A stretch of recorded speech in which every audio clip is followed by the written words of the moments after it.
said tomorrow. So just do it! Make your dreams come true! Ladies and gentlemen, I present to you Backstage with Al and J. Are you ready? You what? And now, your host, Al Silva. Who? Welcome back to another edition of Getting Ready, the absolutely weekly, never not going weekly, doing every single Tuesday we possibly can. We're like 4 for 4 at this point. People, you can count on us. You can't count on the time, but at some point we will get on. At some point, just stay up late enough. You're like, are they going on tonight? We will. If it's Tuesday, we will. And I'm back. My name's Al. We got Jason in the building. Jason, welcome. How you doing tonight? Always good. Always good. It feels good to have them in real life. You know, right here in this room. Where's my wink? Wink. They don't know that. They don't know where he is. They know he's real. Could be a very similar room. That'd be so funny if you set up your place to look exactly like this. It'd be crazy if I did that. And, you know, we never knew if he was actually in the same room. So you got to stick around. That might be the 1,000 subscriber special. We'll actually appear in the exact same frame. Just to what happens if you're just a clone of me or I'm a clone of you or something? It's all AI. Do they see it's like Bruce Wayne and Batman? They're not in the same room. Nope. We could be the same person. You guys wouldn't know. You're gonna have to stick around and find out. I actually wear a green suit constantly. That'd be funny. I turned off the green screen. He's just in one like, of those uh-oh. skin tight green suits. No, Oops. not skin tight. Yeah. Well, they have to be because then you don't want any shadows. You don't want any shadows. That's how you can replicate a full human these days. You guys, it's crazy. It's an add-on to OBS. Replicate humans. Nuts. But we're going to be talking about replicating humans at some point in the show here because I got some stuff here. We're going to start with the pregame so we can just get it locked and loaded here. Let's go. It's time for the pregame. No! What are you waiting for? Do it! I forgot to put up the iPad here because I got it. Oh, see, I see you guys get notifications because I do too. I can watch myself, people. Isn't this nuts? We're in the future. Who is that? That's me. Love it. How bad is the delay? We're going to see here. Hang on. I like that it pops up because I like to see, like, what do you guys see when you're doing that here? Let me see. Hand. 1,002, 1,003, 1,004, 1,005, 1,006, 1,007, 1,008. We could totally install a bleeper. 8-second delay. That's crazy. Yeah, we totally could. Anytime I have my dad on, I'd be like, I got 8 seconds. I got 8 seconds to edit out whatever the heck he's about to say here, which would be absolutely nuts. So in the pregame, just stuff to get out of the way before we get into the real show, I had somebody reach out to me today, Jason. Another person, actually I had 2 people reach out to me today looking for video editing services. I said, okay, let's take some phone calls. And this one dude, really cool dude, his name's Craig. I was going to say Greg, but it's with a C. Craig. And he's local, too. He's actually down the street in Wyandotte. He's by, like, West Road. What? By the Walmart. Well, he's by the IHOP. So he's, like, down the street a bit from that. But in this area, bro. And he was like, all he said was, at first, I'm low-key interested. That's it, right? I'm like, low-key. I don't know how to feel about that. Low-key. So, you know, he just wanted to dabble. He wasn't sure. So I said, hey, Craig. How's it going, man? What are you looking for? Tell me a little bit more of what you need. And he was like, oh, well, you know what? Honestly, I seen what you could do, and I really like your content. I like the skills you have, and I already have a YouTube channel, but I'm looking to, like, I think you could help me, like, take it to the next level. He's like, check out my channel and tell me what you think. And I check out his channel. This guy has 25,000 subscribers already. I was like, damn, that's sick, dude. And I'm looking at his videos, and he was like, hey, can you take a call? So I took a call real quick. And I always think it's weird because my walls are really thin at my work. So I'm like, man, what are they hearing? They can hear me talk. And so I try to kind of talk in code a little bit. You know, I can't be like, hey, you know, I'm trying to get this side job or whatever. And so anyway, I'm talking to the guy, and he's like, did you check out the channel? I was like, yeah. And what I noticed, the biggest discrepancy, which was crazy, his shorts far, and it's like 10x, 50x times the long form content. He had shorts getting 100,000, 500,000 views. He had a couple shorts that got 1 million views and all that stuff.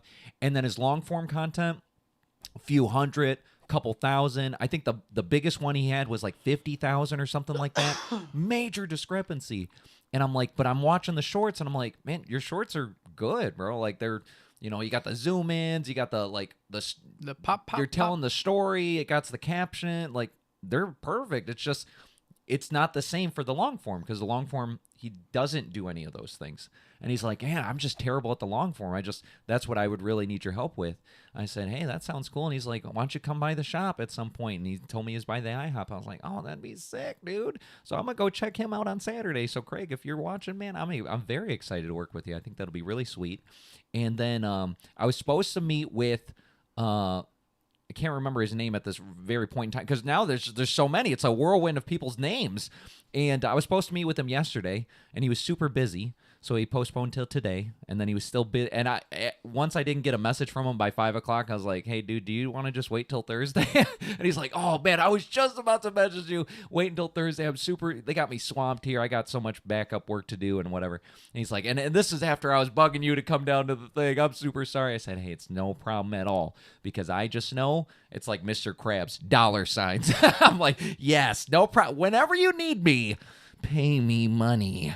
So I'm very excited to do that. And so I just wanted to do that in the pregame because for anybody that's like, man, I wish you would release the damn Raising Cane's video because I still get comments. Somebody else commented on another video. They're like, please release the Raising Cane's video. I was in it. I will eventually. But the thing is, I got to prioritize money. You know what I mean? That sounds like a sellout. I'm not a sellout, I promise.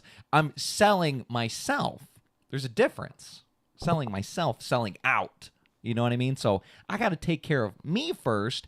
And then once I'm in a good groove and I've established, you know, a really good, you know, oh, Mondays I do this, Tuesdays I do that. Once I get in that good groove, then I can know when I have time to do my own stuff. But that's why I like doing this live show because it just is. It exists. We do it for a couple hours and then I just let it coast. But what would be so funny, Jason, is getting paid to do other people's editing, right? And then for our channel, we just offload it. Like we just take some of the money and we pay somebody else to edit it. So I'll edit other people's stuff and then we'll pay somebody else to edit ours. Because honestly, for ours, like especially for this show, it doesn't need much as far as chopping it up. You know what I mean? That's why I wanted the segments like the pregame and the Insano World and whatever. So they could just take Insano World, chop it out. Here's a 30-minute segment. They don't got to do nothing. Just put it out there. That's it. Because honestly, every time I do all the extra work and I put in all the whoop, whoop, whoop, whoop, you know, all the crazy stuff to get everybody's goldfish braids, woo! Every time I do that, it's like, it just doesn't work. Or at least it doesn't get substantially more views for the amount of work it is. You know what I mean? I'll spend 10 hours on a video and it'll get 50 views. And I'm like, bro, if I would have spent when I spend no time on these things, they get 20, 25 views. Why would I spend 10 hours just to get 20 more views? That doesn't make any sense. So this isn't that stuff. This show, it's not all about that crazy stuff. I want to kind of do that on my other channel, but I'm waiting on that one because that one's going to be the money maker. I think in the beginning, that one will be the moneymaker. And then towards the end, you know, there's the charts where it's like where people start off and then you see a slow build and then I think Epic D guy, because I can get brand deals very specifically. I already have a vision for that. And then this channel, it's like, I don't know how to make money off of this channel. I think we just grow it and we get subscribers and we get stuff. And then we start getting better guests and we start getting all these and then it's just like the views make up a lot of the ad revenue. And then this channel, I think we actually make money on the memberships once we can get a substantial amount of content. Because all the other content creators I watch, they don't even wait to do they either don't wait to do the YouTube membership because of the criteria, or they don't even want to do the YouTube membership because YouTube takes half your money. So they'll just say, hey, if you want to support me, go to, you know, whatever show.com and join our membership. Well, yeah. No, they'll just do their own website because even OnlyFans will take a cut. No, we don't want to cut. So maybe we set up our own website. We'll be like, go to gettingready.com, join our membership, because that's what they do to supplement for them. They're like, oh, we'll put an extra 4 hours worth of content on the website. So if you want to be a white page in HTML code, getting ready, beep beep beep beep beep, still loading. But yeah, that's what still they not want. ready. They want all that extra content. I'm like, bro, we're giving it away for free, doing 3-hour streams. Everybody else, they do an 1.5-hour stream, and then they're like, we got an extra bonus 1.5 hours right after this. Go to the website. We're just giving it away. Dang. What are we doing here? Trying to make money. Took me a few. Oh, my dad's in the chat. Took him a few. Welcome. Thank you. All right. So I just wanted to get that out of the pregame. If you're like, why isn't he releasing more videos? Because I'm trying to make money now. But once I get settled in, and then we can use, and then once I actually get the money, then I'll just start paying an editor to edit all my stuff. That'd be a lot better. Because I think I work better in an environment where it's like I can tell. I know that sounds weird, but you know what I mean? Like if I'm like, hey, it'd be cool if you did this, that, cut this part out, focus on this, do some, you know what I mean? I could direct somebody to do it, and then it's like me doing all that? That's a lot of hassle, and then it's like, bro, it's just not worth it. It sounds bad, but it's not as bad as it sounds. I like managing the process more than being in the process, except for this part of the process. This is the best part. Recording stuff, easy. It's the editing is all. They call it minutia. You're getting in the minutia. I don't even like it. But thanks for joining if you're here today. And we're going to move on to the next segment here. It's time for Insano World.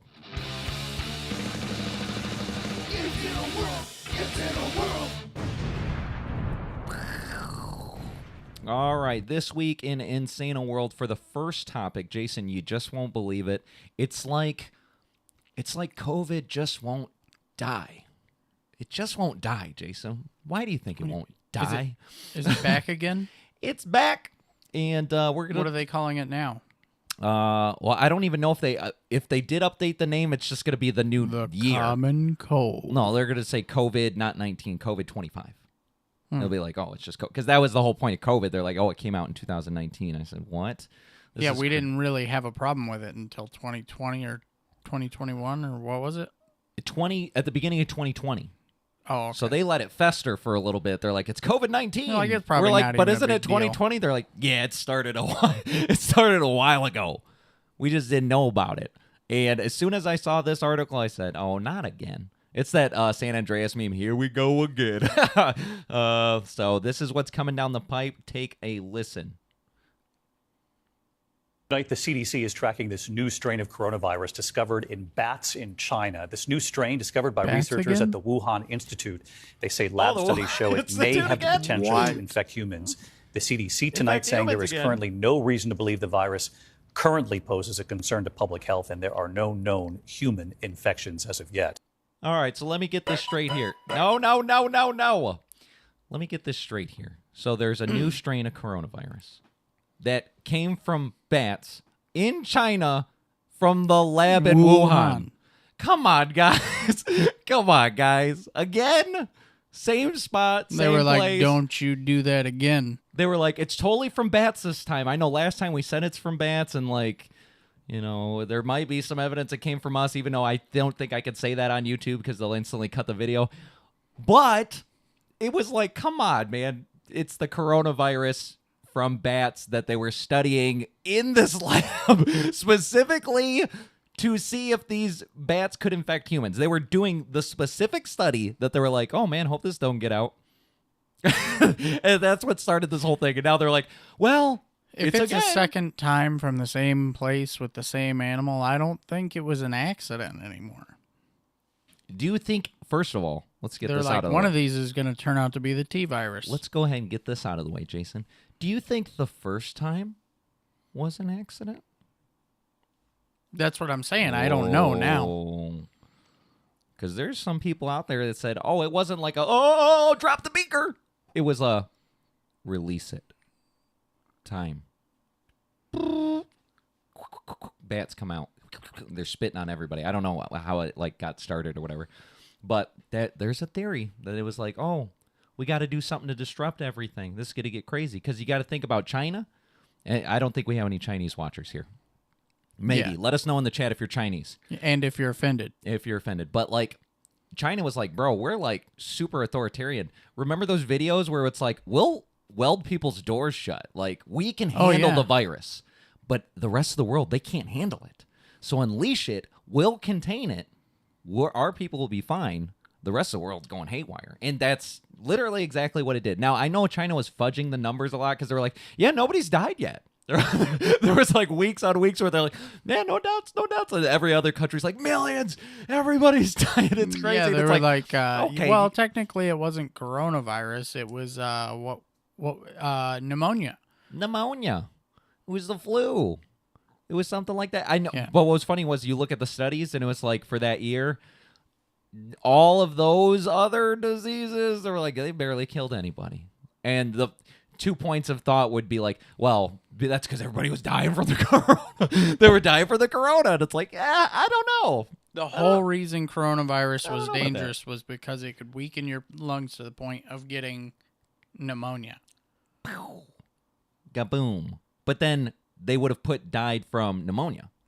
But instead, they didn't. They put died from corona. There was also a lot of, what do you call them, like false reports of like deaths and shit. Yeah, because I think they were getting, like grants or something? Like I don't know if it was grants or if they were person. just like, it's easier to say it was coronavirus than whatever it was. Like I bet you malpractice went through the roof. They were just like doing willy-nilly surgeries, whatever they wanted, and then be like, oh, they died of corona. Oopsie. Who's going to question it? Corona, they're like, went into the heart surgery, and they're like, snip, oh no! Put corona down. Corona, You for didn't sure. see what you saw. It was corona. But this is the craziest part. This goes hand in hand with the second story here, which is just equally as nutty here. If I can nail the timing on this. Scientists issues message after COVID vaccine is linked to alarming new syndrome, leaving victims disabled. So it's not just this one scientist, it's a group of scientists, but she's coming out and saying, hey, we did this study, and we're actually seeing a bunch of people have really bad after effects from the vaccine. And, you couldn't say that. I don't even know if we could say that right now, to be honest, but you definitely couldn't say that like 2 years ago, 3 years ago. They were like, no, what are you talking about? The vaccine, it's the safest vaccine that's ever been in the history of vaccines. And you're like, but you just made it. It came out yesterday. You just made it. How do you know? They're like, we just know. Because we compared it to day one of all other vaccines. We're like, day one, hey, this worked. This works well. We're like, but normally you vet vaccines for like 5 or 10 years, don't you? And they go, yeah, but this one, quickly. We needed it quick, right? We're like, yep, we needed it quick, but you can now keep it testing. Like you can keep that boy on the burner and let us know later. And then so anybody that said, hey, man, I'm not getting the jab because I'm afraid there's going to be all these long-term side effects. They're like, you're crazy, cancel them, shut them down. And now you fast forward 3 years and they're like, yeah, no, there's long-term side effects of this vaccine. Did you get vaccinated? I sure did. I got the double dip. I didn't. Oh, you're a pure blood. That's what they call them. Pure Is it? blood. Yes, the pure bloods when you don't get vaccinated. There was actually, there's a dating app that's just for, they call pure bloods, for people that want to have future kids that don't have contaminated, tainted blood from the vaccine. Because obviously it's messing some people up. So we got a selective pool of people to. But I told you guys the reason why I got the vaccine. Well, there's two reasons why. One, so I couldn't be like singled out at work because everybody else got it, and they were like, "You can't take off your mask until you vaccinate." So I was like, it was painfully obvious I was the only one that wasn't vaccinated, and so that was one reason. But two, I was like, look, if anything, I'll be the test dummy. So when I turn into a zombie, you'll know, like, oh shit, it's the vaccine. Al's a zombie now. Good thing I didn't get it. So, like, when you see stuff happening to me, and I'll say this, and I've been saying this for a while, the only side of I do feel like I got a side effect, but I can't tell because obviously I'm living in my own skin, brain, everything, right? I feel like I always have done this, but I feel like I do it more often now where I want to say two words at the exact same time, and both of them, they'll mix and they'll intertwine as I'm going to say it. So I could be like, I want to say other and left. For some reason, I could say either one. Either one will work in the sentence. But then as soon as I go Lovers. And I go, damn it.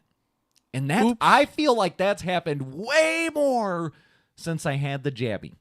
So I think it twitched a little something in there. I don't know what it is, and I don't even know if I can quantify it.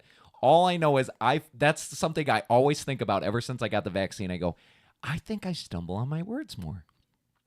I think I do. I can't prove it. You'd have to see clips of me from like 4 or 5 years ago and then see how, wow, he's so eloquent. Wow, he speaks so well. He doesn't stumble at all. And then now I'm like, like I'm stumbling left and right here.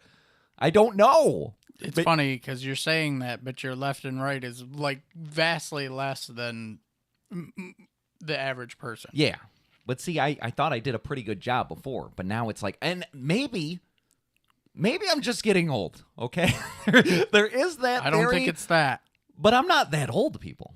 I'm 36, okay? That's, it's not prime, but I'd say it's like prime part 2, It's like mid-30s. The best of your middle of your life, I guess. It's like the second prime, because obviously mid-20s, you're prime.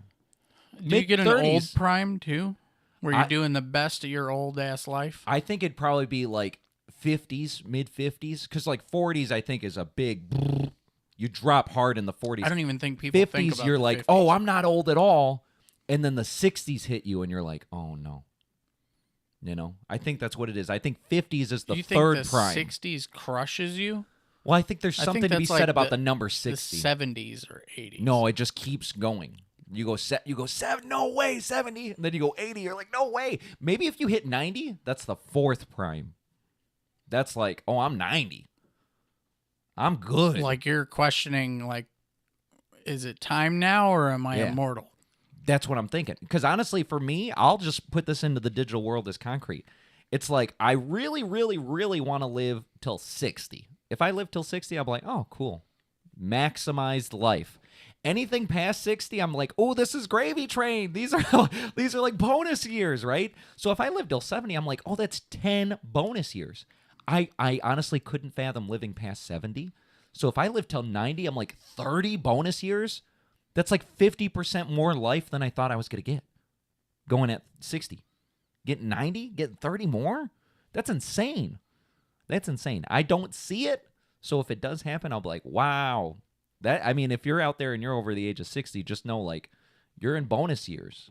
I know that, like, the average lifespan is increased over the years through modern medicine and stuff like that, but I think you should think you're in bonus years so that way you enjoy yourself more.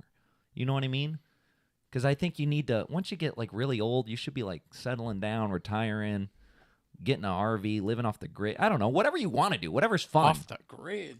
I don't know. We should do more Wi-Fi. to take care of these old people. Like, after they turn 60, it's like, Grandpa, you're good.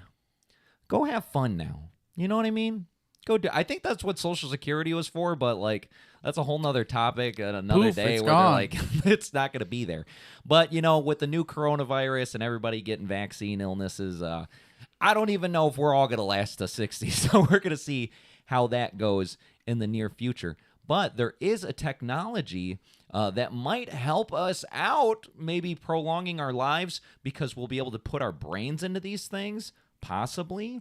But let me show you this here, Jason, because this is honestly nuts. Already feel a little uncomfortable. Humanoid protoclone robot twitches into action while hanging from ceiling in viral video.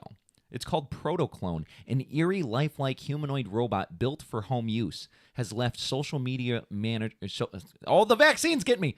The social media users aghast.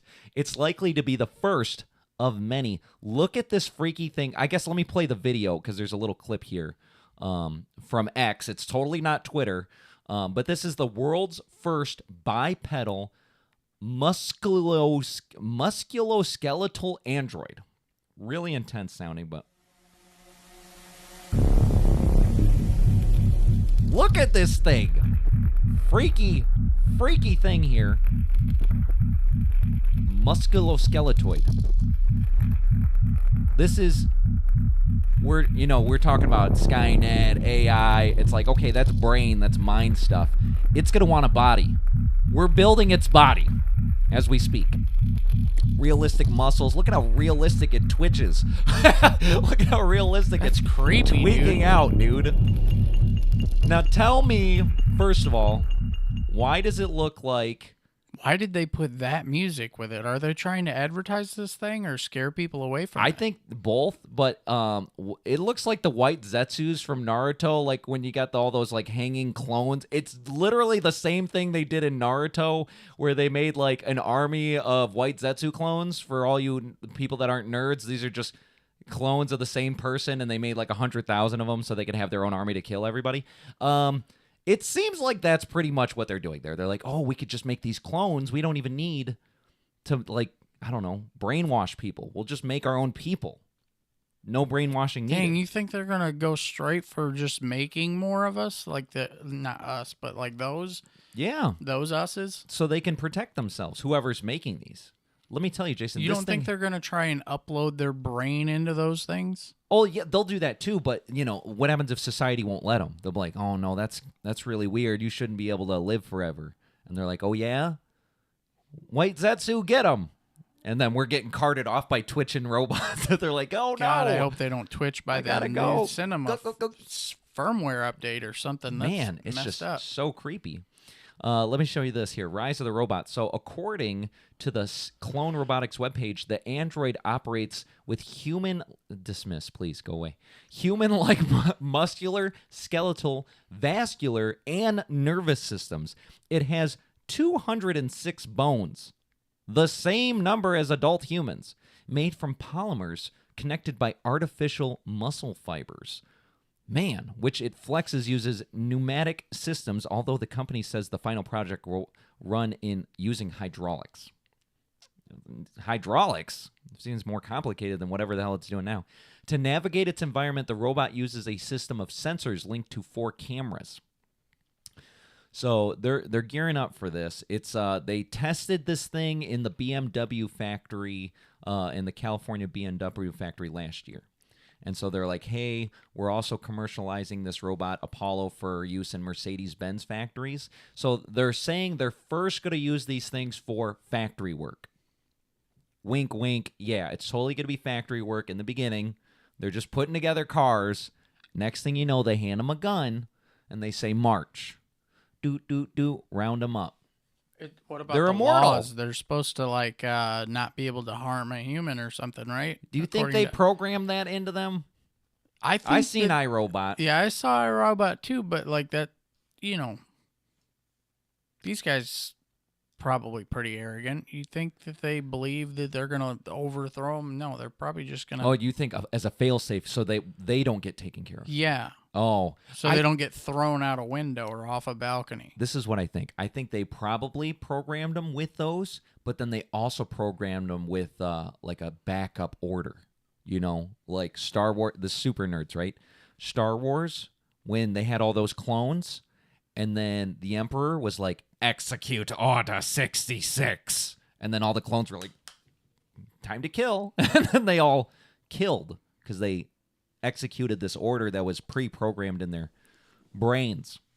Wow. Yeah. So look out for that. Coming soon to a town near you. Like twitchy or like they're probably going to put wigs and clothes on these things. Oh, they're going to make them look as normal as possible. And tell me why you know the first commercial version of that are going to be sex robots.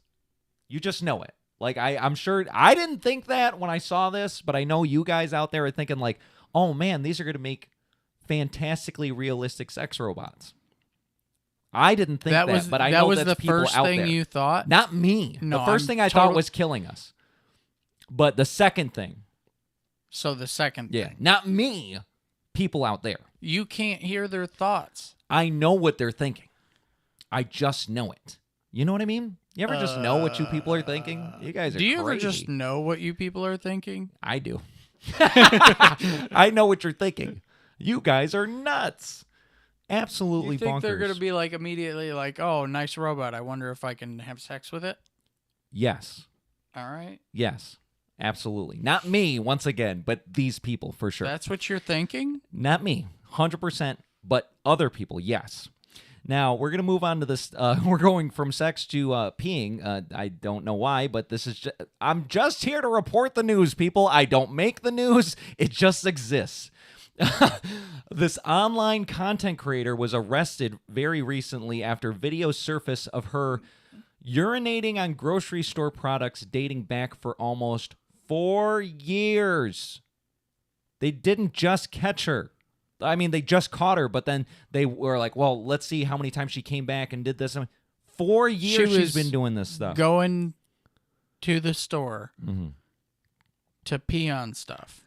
An adult online content creator has been charged with criminal mischief for allegedly making disturbing videos of her contaminating store products by urinating on them, spawning an investigation by a product recall dating back 4 years ago. The investigation began on February 14th when Knee Police Department in New Hampshire received an anonymous tip-off regarding a woman, later identified as 23-year-old Kelly Tedford, who had posted disturbing videos to an internet site of her contaminating items in a local business with her urine, and according to a statement from the Knee Police Department released on Friday. So they immediately launched an investigation in cooperation with that local grocery store, the Moonadoc Food Co-op, and the infected items were removed and coordinated. How many infected? You could have got everything before somebody took some of that crap home. You already know that. Plus, it's dating back 4 years. Like weeks after minimum. What about the product from 2 years ago?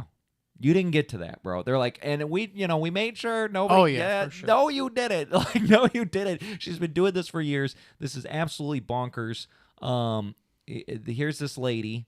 I don't know why they didn't get her statement on like why. She looks like somebody who pees on stuff. Why? That was what I thought too. She just has that like appearance. Like, I'm gonna go to the grocery store. Like she's never closed her eyes before. Yeah, like she has a really dark, like Gara-like circles. She doesn't sleep. She's never slept because all she can think about is urinating on your grocery items, which is nuts. What state was this in? I really hope she didn't pee on my stuff. Was it? Well, I already forgot. New Hampshire. Yep, never been. So if you're out in New Hampshire, inspect your grocery items because you just do not know. You don't know who's peed on them. Who's peeing on them, which is nuts. That we have to live in a society where we're not sure if somebody's peed on your groceries. You know, that's just, it's insano. It's absolutely insano. There was a point in time where things didn't even have seals on them. They just packaged them up and they're like, oh, okay, that's good. This is good. They had to put seals on them because crazy people were like, oh, we'll put poison in them. We'll put all. It's like, bro, can you people like stop being evil for like 2 seconds? Like, can you just leave people alone? You don't got to urinate and poison everybody. You could just kind of let them live. That'd be ideal. If we could just live in a normal society. But yeah, imagine if we hunted you like you hunt us. Yeah, and then in a brighter segment of Insano to kind of cap this off here, or I guess not brighter for Walmart. Just anytime I see something for Walmart, we got to report on it because they're gonna sponsor us one day. The end of Walmart and Target, Jason, in the U.S. A new retailer emerges, and it's much cheaper. If they say Aldi's, I swear to God. How can you tell this was going to be about Aldi's? It's about Aldi's, Jason. Can you believe it? Aldi's is taking on retail competitors like Walmart and Target.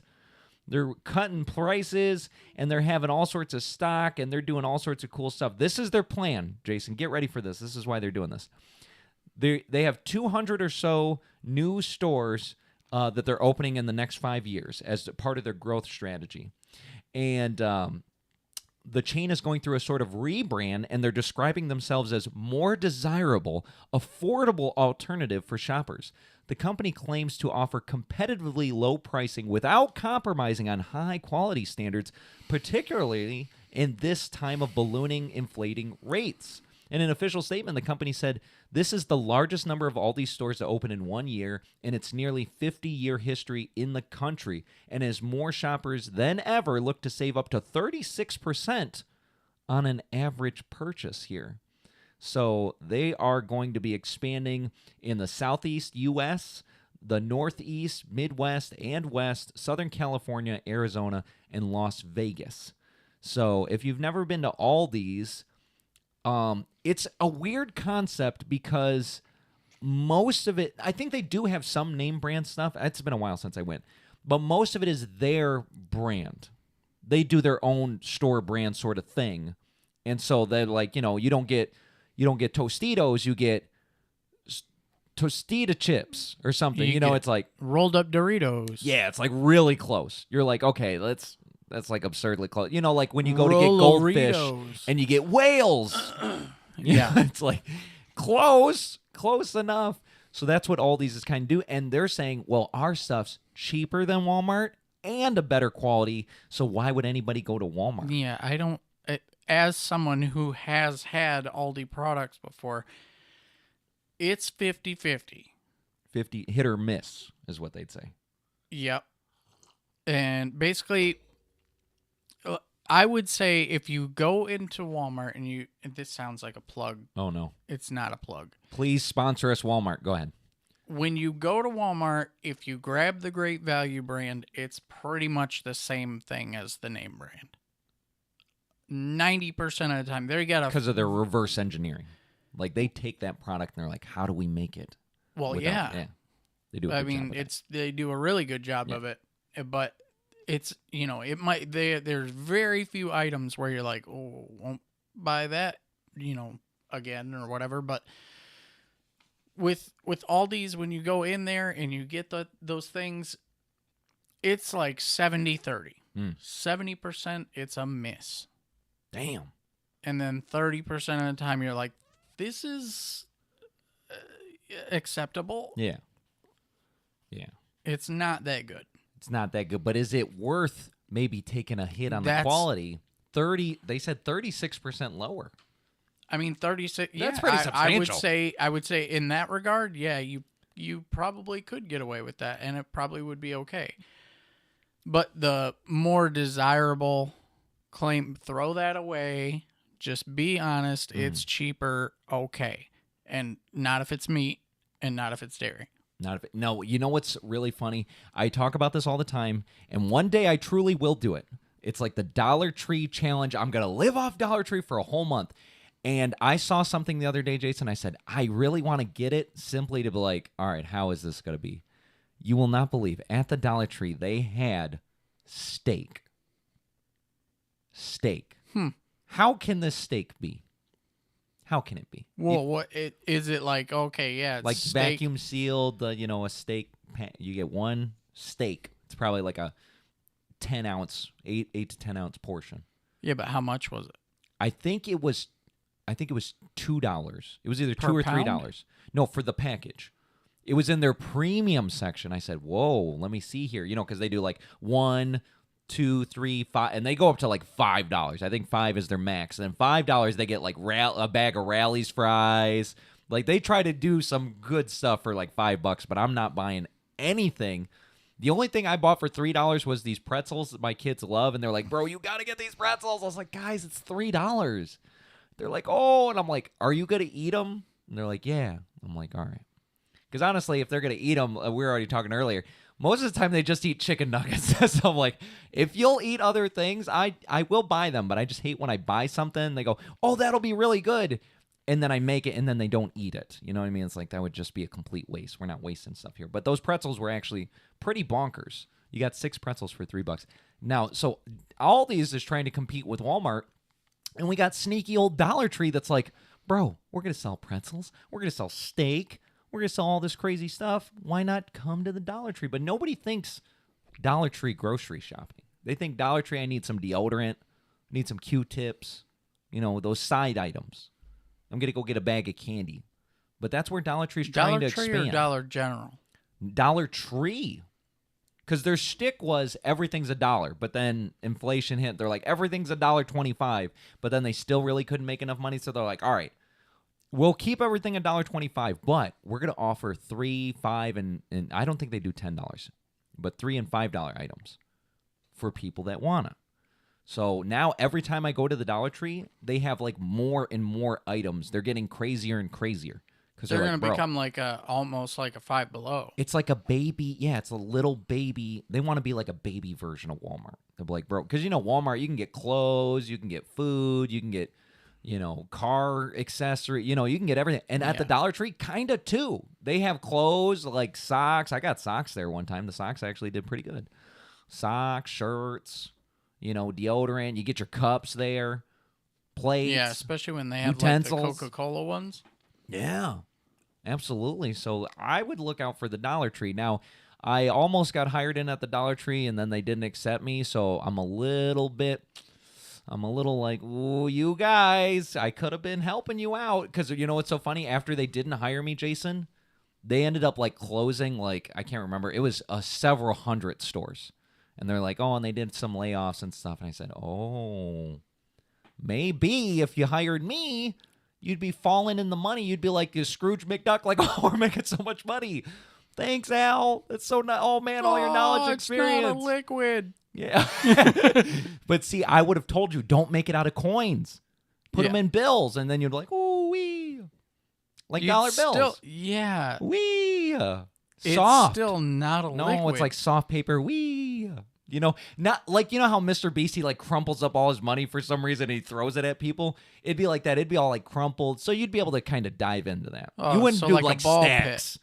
Yeah, because if you just, you could just Stacks, imagine just stacks like of money, just stacks, and it's a whole tower. You're They're dead. Like, yeah, it's just the same concrete as the damn coins would have been. No, I would have scrunched up their bills first. Absolutely. All right, that's Insano World. We're moving on. Let's take a look inside. Let's take a look inside. Ooh, me. I didn't post the lyric video of Inside yet because I just need to make a thumbnail. And so what I was like, what's going to be the thumbnail of this? Because obviously nobody knows me or the music or whatever. And I said, oh, I know what I want it to be. I'm going to take like a zoom up photo of like my chest, and I'm going to wear like a little circle green screen, take the photo, and then in editing, make it look like my chest has been like, hollow purpled out and there's like blood dripping, and then on the back of when you look into the back of the cavity, it says Inside. You'd click on that. That'd be pretty sick. You'd click on that. Be I a got to little figure dark, that out. but- Well, that would be the point, right? And then Yeah. you're like, oh, Inside, I got to listen. Oh, yes, the pain and torment never stops me. So, yes, we're going to do that. Now, this one is, like I said, for the next good chunk of, I would say the whole rest of the year, this segment's going to be dedicated to looking at an inside of us, me and Jason here, because we got the Let's Get Deep Best Friends edition. So that Did way, you take out the cards from I last did. time? I took out the cards, and I will continue to take out the cards. And so that way we'll never have the same questions twice. And So I if you was miss going to them, do this with the it's guys gone. too, because I was like, oh, this would be good for anybody, any guest. Like, we'll answer and they'll answer too. But we were running so behind on when I had the guys over that I was like, all right, we don't got time for this segment. We didn't even have time for an Am I the Asshole? We just had to go because I really wanted to get the Meat Canyon stuff out because I just knew it was going to be ridiculous. Wild. And it would be That good was for a clipping. hell of an adventure. That Steve Harvey one, I was crying. Like the tears, I couldn't stop laughing. It was amazing. I haven't laughed that hard in a very long time. I was so happy to have watched that, even though it was really messed up. I was so happy. It was so messed up. It was ridiculous. So I was very glad. All right, so we're going to start with light questions. Here we go. Heart of the cards. Oh, interesting, because we actually just did this, except for Jason didn't partake for some reason. What's the best part of a s'more? Jason, what's the best part of a s'more? I feel set up. There's 3 parts of it. There's graham cracker, the chocolate, and the marshmallow. Or you could say there's the process of it or the experience. Anything about the s'more itself. What is the best part of the s'more? I think the best part is the marshmallow because of the experiences with that. Like, there's nothing better when you're a kid or an adult than lighting a marshmallow on fire, blowing it out, and like having a really cool snack. That is true. Because you're like, oh, I got a torch. I'm a torch master. You don't even, that's a lot of sentence for something that's on fire. You just go, it's on fire. I'm like 3 years old. Father, I have a torch. Look at me. I've acquired this. Look at me. Yeah. What's that like? Who's ready to go for that little baby? Who's ready to go to the Four Seasons, Sheridan? Mother, I am. It's like a 1-year-old baby. Viral video from a while ago. We'll have to pull that up at again some point because it's so ridiculous. So I agree with you. But the best, I was gonna think tangibly, physically, like the flavor profile. I think the best part for me, and I'm biased because I really don't like marshmallow that much, but it's the chocolate graham cracker combination. Have you ever done it with a Reese's? I don't think so. I've heard of that suggestion, but I've never been like, when I'm at the store getting s'more stuff, I go, oh, I'm going to get a Reese's. I've done it. You've done the Reese's? It's worth it. Yeah, you should do that. We should do that because the backstory is I have a indoor s'mores maker I got my kids for Christmas because they just loved doing s'mores when we went camping. And I was like, oh, well, we can't do nothing here. We're in an apartment. And then I saw online they sell an indoor s'mores maker. And it's essentially a hot coil that you just put your marshmallow as close as you can to, and it will catch it on fire if you leave it there long enough. If you hold it directly at them. You got to get it right on there and leave it there for a solid minute on the same side, and then it'll combust. And so now they make s'mores. Like every time they come over, they're like, oh, time for s'mores. And so like the other day, I was like, man, I want a s'more, but I don't even want the marshmallow, bro. So I just made like a graham cracker sandwich with the chocolate, and I was like, dang, this is good. It makes me think they should have like some sort of candy that's like just a graham cracker chocolate bar. You know what I mean? I don't even know if that's a thing. You can't be putting those kind of ideas. I know graham we were like chocolate. When we were like, oh yeah, let's make this show. It was kind of like all about putting those ideas out there. Yeah. But now, because somebody's gonna take it. They're gonna take it. Well, see, this is the thing. We'll TM, let you take your copyrighted. ideas. We'll let you take our ideas, but you have to give us credit. Okay, you have to be like, oh, and I was watching money. Getting Ready, and they said this thing, and I'm actually a s'mores manufacturer, and so I decided to make a half s'more chocolate covered graham crackers. thing. So just give us a shout out. Obviously, if it's wildly successful, we want at least 1% money. Yeah, just 1%. We're not greedy. Just keep putting money in our hands until you see smiles on our faces. They're like $1, $1. Yeah, $1. and I'll just Jason's sit there. Just like I need more. $10, Jason. $10. $10 for that idea? Yeah. $5 each? Yeah. Not bad. Don't listen to this guy. Not bad. A lot more than that. We're gonna see $10 per graham cracker. Graham cracker. That's our royalty fee. They're like, we don't even make $10 on it. Well, you better. Well, sell it for more. Number 2. Do you like the music your parents listened to? Did you like the music your parents listened to or the people you were growing up with listened to? Is that a thing, Jason? I would say yeah, because, I mean, in more instances that I care to admit, it probably was Metallica. Oh, really? My mom listened to some strange to me, but they were like classics at the time. I couldn't even name one of them, but like, normal music that was out in the late 80s, 90s, that's what she listened to. So it was like, okay, yeah, a lot of that's nostalgic for me. Yeah. But my dad had Metallica vinyls, which I inherited, and then they were stolen. Keith listened to Metallica and Ozzy and every other metal. So yeah, I'd say Metallica was pretty much the heart of it all. There you go. Okay. I was into it. You know, it's so funny. A little bit. Cheyenne's in the chat now. She said, first time being late, crying face. And then she said, both repping Metallica, I see. Because we both have Metallica shirts on. And so that goes along to this. So, like, obviously, yes, my dad, when I was growing up, he listened to 80s metal. So he would listen to Metallica, Iron Maiden, Megadeth, all that stuff. Now, he always said he didn't get into like Pantera because I can't remember. He said it was like too, it's like too choppy or something. He has a better word for it, but like Pantera is like, it just goes, versus he likes those grooves. He likes like, you put on a Judas Priest song like, Breaking the Law, and it's like, it just has that driving force. Pantera's like, let's do some crazy beat, let's change it up and do a breakdown here. And, but yeah, no, so like I always grew up listening to that, and I've always enjoyed it. I remember having very early memories. I had to have been like 3 or 4 years old, very, very small, and turning on my father's. He used to have this crazy stereo system. The speakers were like 3-4 feet tall, big wide, like The boxy 18-inch. boys. Yeah, and he had 2 of those, and then he had like the stereo that had like the head with 2 giant knobs for like changing the tuner and changing the volume, and then there was another head on top of it that had like 2 cassettes that you could put like one to play and one to record or whatever. It was crazy, this big contraption.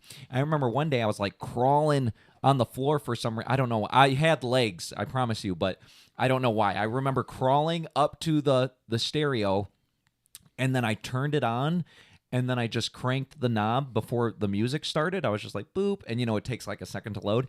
And I was like, boop, and I vividly remember this because once I got into it, I was like, damn, that's crazy. I obviously at the time I didn't know, but once I looked back, I was like, that was the intro to Battery.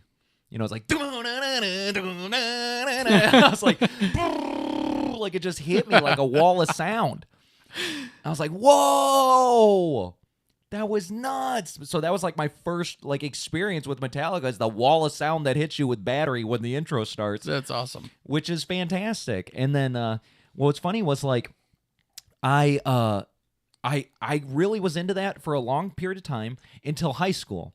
And then in high school I had a really big rap phase for a little bit. I remember we had Spanish class and they were like choose an artist to do like where you would host a concert or something to, and I picked Ludacris because I was like really big into Ludacris, Eminem when Eminem was coming up. So I had a small Is phase. this after we No, met? that was during it. I had that What? rock phase. Yeah, because I remember early 2000s Juvenile, like when they released Back That Ass Up. I remember me and Ramon, we stole that CD from my Aunt Jackie, and we just listened to it like on loop, nonstop. Back that ass up. Back that ass up. It was so funny. Eminem, the Marshall Mathers LP, listen to that nonstop. I'm like, I'm gonna kill you. Like it was Oh pretty yeah, nuts. I listened to all that stuff too, It's but good I stuff. just didn't. Yeah. And I wouldn't say it was a phase because, like, obviously, I can still listen to that and I go, oh, I enjoy that stuff. But I remember it was really 7th and 8th grade. Or like it was 7th, 8th grade. I really got into it because me and the friend group I had, we would be rapping Ludacris. We'd be rapping back and forth. You remember and all that Ice stuff. Cube? Ice Cube, yeah, for sure. Yeah, all that stuff. Dr. Dre. Like I was really big into that 7th, 8th, and then 9th grade. And then I think 10th grade I started getting more and more into metal once I left high school and stuff like that. So no, absolutely. Now my mom, what's funny is she listens to a lot of like dance music. Like I think that's where I got my love of like club music from. Because like we'd be like driving home and they would have the drive at 5 on WJLB or whatever, and it'd be all these dance like dance. They call it like house music. And I'm like, yeah. That's funny. Yeah. I'm like, oh, this is good. So it's like, from my mom's side, I was getting a lot more like dance, the R&B, rap. And then my dad's side, I was getting the metal. So I think that's why I have such a range of it, is because I enjoyed everything I was listening to. Like, there wasn't like, oh, I don't really like this stuff. Because Right. unless it was like country, but neither one of my parents really listened to country. So I didn't have to worry about that as much. So there's that. Now let's move on to big questions here. Round 2. Boop, boop, boop. And obviously, like, when these questions, you guys can answer them in the chat as well. So that way, like, we'll read your comments and stuff like that. And then, obviously, any comments that I don't get to, when I shut off the live stream, I look at the comments and then I go, oh. So, like, I'll still see your comments. Even if I don't see them in the moment, I will see them eventually. So don't forget to comment so you can answer the questions as well. All right, here we go. Big question. Draw 1. Name something that always puts you in a bad mood. What is something that always puts you in a bad mood, Jason? God, that would have been such an easier question to answer back in the day. When you were always in a bad mood. When I was angry. He's an angry youth. Yeah, now I'm like... that angst in him. Now I'm like, I've been spending so much time packing away hatred and getting rid of anger that, like, now I'm like... He's just a chill guy. That shit doesn't even bother me anymore. You'd have to try real fucking hard. I don't get all worn out and frustrated anymore. Yeah. Like, I guess one thing is, like, if you're going to argue with me, then do it in a fun way. You know what I mean? Like, let's don't actually get mad at each other over it. Yeah. Oh, like if somebody's taking something too seriously. Too seriously, or like taking themselves too seriously, you know, and like getting all like, no, they like absolutely will not bend whatsoever. Right. Then I'll get a little frustrated, but I wouldn't even say that would make me angry. Mm-mm. But it just kind of irks me a bit. Irks you a bit. Gives you a little bit of the, don't like it. Don't really like that. I go, you could do better. Cheyenne said, when someone says something insulting but acts like it's a joke. Oh, I really don't like that. I really don't like that. When somebody's like, just kidding. It's like, shut the fuck up. I'd rather you not have said that. You know what I mean? Like, yeah, you did. It would have been free for you to just not go with all of that. The just kidding crowd. Like, no, you could have just not said anything. I feel like the thing that it's the question is always puts you in a bad mood. So I guess it's beyond upsetting, because to me it's like upsetting is like lasts a while. Yeah, upsetting is like, oh, I'm upset and I'm over it. Bad mood is like it lingers. It lingers. You're like, oh, no way. I'll tell you. You know what? Now I got it. Never mind. I was like, what is it? No, I have a clear definition of this. What puts me in a bad mood is when I'm really excited about something, right? And you want to share it, and then so you're talking to somebody. But this is why I've learned over time who you can tell certain things to, because you can't just willy-nilly tell somebody something you're excited about, and every single person is going to be... Some people totally deflate you. Yeah, and so it's like when you're excited about something and you were like, I just did this, blah, blah, blah, and then somebody either writes it off or doesn't engage with it. You know what's so funny? We talked about narcissists a couple weeks ago, and now it's a little funnier to me ever since I thought of this, but it's like talking to a narcissist is like talking to an NPC. You know what I mean? It's like, you know, you could be really excited about something like, oh, yeah, I actually just got this email with this job offer, blah, blah, blah, blah, blah. And you'll be telling them, and they'll be like, I was thinking about going to the tavern today. For the piece of the kingdom. You're like, what is that wrong had with nothing you, dude? to do with what he's talking about. You have apple hair, and I threw a pancake into the river. Yes, and you're like, what the hell? What are you doing? So, like, that's what puts me in a bad mood. Is like, I'm like, oh man, I'm really excited. And I guess the more is when I've already vetted in my head that somebody would be like into what I'm being excited about. So I've already been past that process, and then I do it, and then there's nothing, or they act. It gets worse if they actively shit on it. If they're like, oh no, whatever. And I thought they were gonna be happy or excited or whatever. And they just shit all over. It makes you want to peel your face off. Oh, damn it! I vetted this. I wouldn't have brought this up if I thought you were gonna poop on it. You know what I mean? Like the guys, half the time I don't even tell them about my song ideas, because like I'll be like super excited. I just spent like 12 hours making this demo and recording this and putting this whole thing together, and I'm like, oh, this is so exciting. I'll bring over my studio monitor so it sounds really good, not on the shitty PA system we have over there. And then I'm like, all right, guys, I got this new demo, and then I'll play it, and like if they don't pay attention to it, I'm like, oh, you need to stop what you're doing. Stop what you're doing. Don't pick up your phone. Or they're talking through it, mostly Garrett, and it's like, I worked really hard on this, guys. Like, come on, man. And it's like, can't you just pay attention? I just worked 10 hours on this thing. Just for a second. You could listen for 3 minutes. You know what I mean? Things like that. Or upgrade from goldfish brain. Or even worse, they're like, oh, I don't like that, or oh, I don't know about that. And so what's funny is like, I don't show them stuff. Then the other day, I recorded a demo, intentionally did not tell them, did not show them, but then they were I was gonna say dicking around in the drive, but that doesn't that sounds really bad for some reason. They were, poking around in the drive, and they wanted to play a different demo that I made, and they found that demo for the song I didn't tell them about, and they called me, and they're like, dude, why didn't you tell us about this demo? That song sounds great. It's like radio ready. We should add that to the next show. And I was like, oh man, I made that weeks ago. I didn't tell you guys because I thought you guys were going to hate on me for it. I thought you guys were going to be like, oh, it sounds like blank, or it's like honestly, if you I'm going to put like 2 or 3 like what puts me in a bad mood, so that way you guys know what to avoid.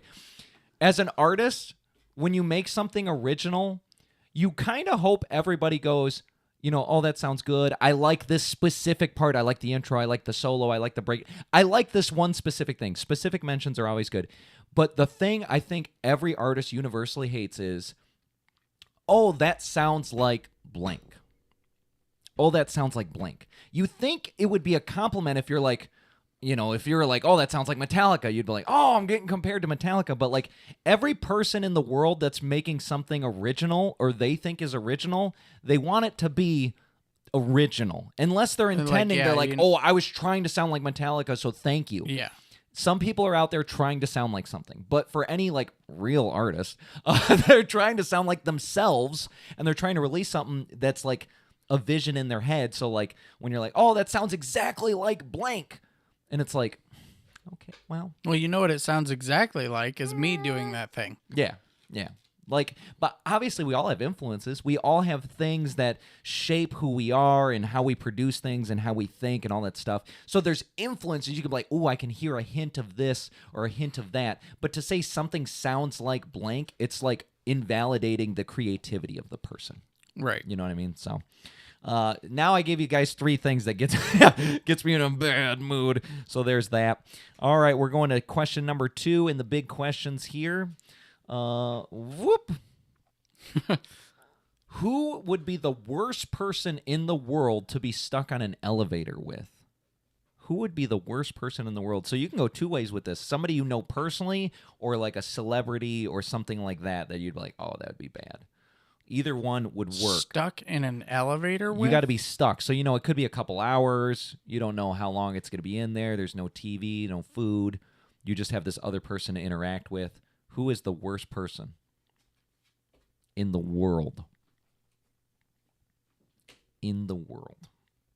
Could be anybody. I'm even trying to think, too. I'm like, oh, the worst. Because I could think of some bad people, but I'm like, the worst? The absolute worst person in the world? I think I know who it would be. For you? Or are you saying for me? Could be both. For you, who would it be for you, Jason? Troy. Oh, that's so funny. Your Uncle Troy. Interesting. That would actually, I guess I wouldn't want to be I wouldn't want to be stuck in an elevator with him either. Absolutely. Yeah. I mean, you just know there's one thing guaranteed to happen. I'm going to catch a case. Catch a case? Yeah. Of the Mondays? Catch a case. Nope. Okay. Interesting. Okay. Because I was trying to think, like, who would it be a celebrity or something people would think, like, oh, okay. My first, I don't know why this was the first thing that popped into my head that'd be the worst person in the world as far as a celebrity would be, like, Kamala Harris. Like, Kamala Harris should be like, it's so funny we're in this elevator. Like, yeah. That's way funnier. Like, no, I'd be like, oh, Kamala, you got to just sit down. Just sit down. Well, then you'd catch a case. You're going to punch her in the head. Yeah. No. No, I'm trying to think. I'm trying to think like somebody like really bad. I don't know. Unless they smelled. I think the worst person in the world to be stuck in an elevator with would be somebody that smells really bad. Because you can't escape. You can hold your nose, but it's like, you're going to be trying to breathe and stuff. So that might actually be worse than Kamala Harris, is somebody that smells really bad. Now, luckily, I don't personally know anybody that smells really bad. I remember there's this one girl, and I won't say her name for confidentiality. She did smell very bad. Do I know this person? You probably worked with her at some point. I'm not going to say She did bouncing around different stores, but it's like she smelled so bad that the other crew members would come up to me and they would complain and they'd say, you got to tell her. You got to tell her she smells. Yeah, and they told me man, too. that's really awkward. That's really awkward. And they're like, yeah, but, it stinks real bad and I'm about to throw up.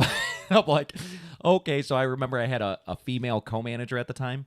So I said, and I won't tell her name. Let's call her. I was going to say her real name. Is like, let's call her Blake. You guys want to know what her real name was anyway. Let's call her. I can't even think of a girl's name right now. I was going to say Steve. Let's call her Steve. Let's call her Steve. Let's call her Steve. And I was like, hey, Steve, I need you to go talk to this girl because I feel like it's like a girl-to-girl thing, like a woman-to-woman thing, and you could address it. Plus, she was like a black lady, so like I just knew she would just make it like kind of funny, just like, girl, you smell. Like, you You got to wear deodorant. And that's kind of how she handled it. And then it comes to find out, like, she's like, oh, I do wear deodorant, but, you know, I have like a condition, a medical condition. And so I got to get like, you know, industrial grade stuff, and it's like really bad and whatever. And she's like, this is as good as it gets. I take a shower every day and all this stuff. And we're like, oh no, that's crazy. So it didn't get better. You thought there was like a happy end of it? No, we just she's like, thanks for embarrassing me. Yeah. She just smelled, and she was like saying that was the best she could do. So that's who I don't want to get stuck in the elevator with, is really smelly person. So there's that. All right, we're on to the biggest questions here. Shuffle, shuffle, shuffle. Draw one. If you could only celebrate your favorite holiday or your birthday each year, which one would you pick? So you can pick any holiday or your birthday, but then all the other ones go away. Favorite holiday? What would be your favorite holiday? What would it be? I don't know. Well, you got to say what the holiday is. No, I just know it's not going to be my birthday. It doesn't matter which one it is. It could change every year. No Chick-fil-A sauce? Yeah. What? What? Yeah, no, I don't know, man. I always forget I have sounds on here. It's clearly not going to be Christmas. It's not going to be my birthday. Yeah, exactly. Sometimes it's like if 4th of July can be really super epic. But I've had a bad few of those too. You know what I mean? Like, it's just weird. You don't got one in your head that you're like, I look forward to this every year. You got one of these. There's like 12 holidays. They all do different things. Yeah, they do. I'll do mine while you think. I'm gonna let you fester on that for a second. My favorite that I would eliminate all the other holidays. I would pick my birthday. And the reason being is in my household, and I've started this tradition, it started with me. It's not like this is how it's always been since growing up. It started with me. I extended to the kids or anybody that I'm involved with in some way. Your birthday is like, it's like your day. Like, we get to do whatever you want. We get to eat whatever you want to eat. Your birthday is a celebration to me. It's a celebration that you came into this world on this day. It's like, yay, you're here. And you still are. It's like another year. Yes, you're here again. This is awesome. So, like, to me, the birthday is like the most special holiday in the world. It's for you to celebrate you. So the rule is, on your birthday, you get to do whatever you want, pick everything you want, everything. You could be like, oh, I want to watch YouTube. And then normally it'd be like a fight on like what video to pick. It's like, no, it's your birthday. You get to pick all the videos for YouTube. Whatever it is, on your birthday, you get that. And then you also get the day of your party.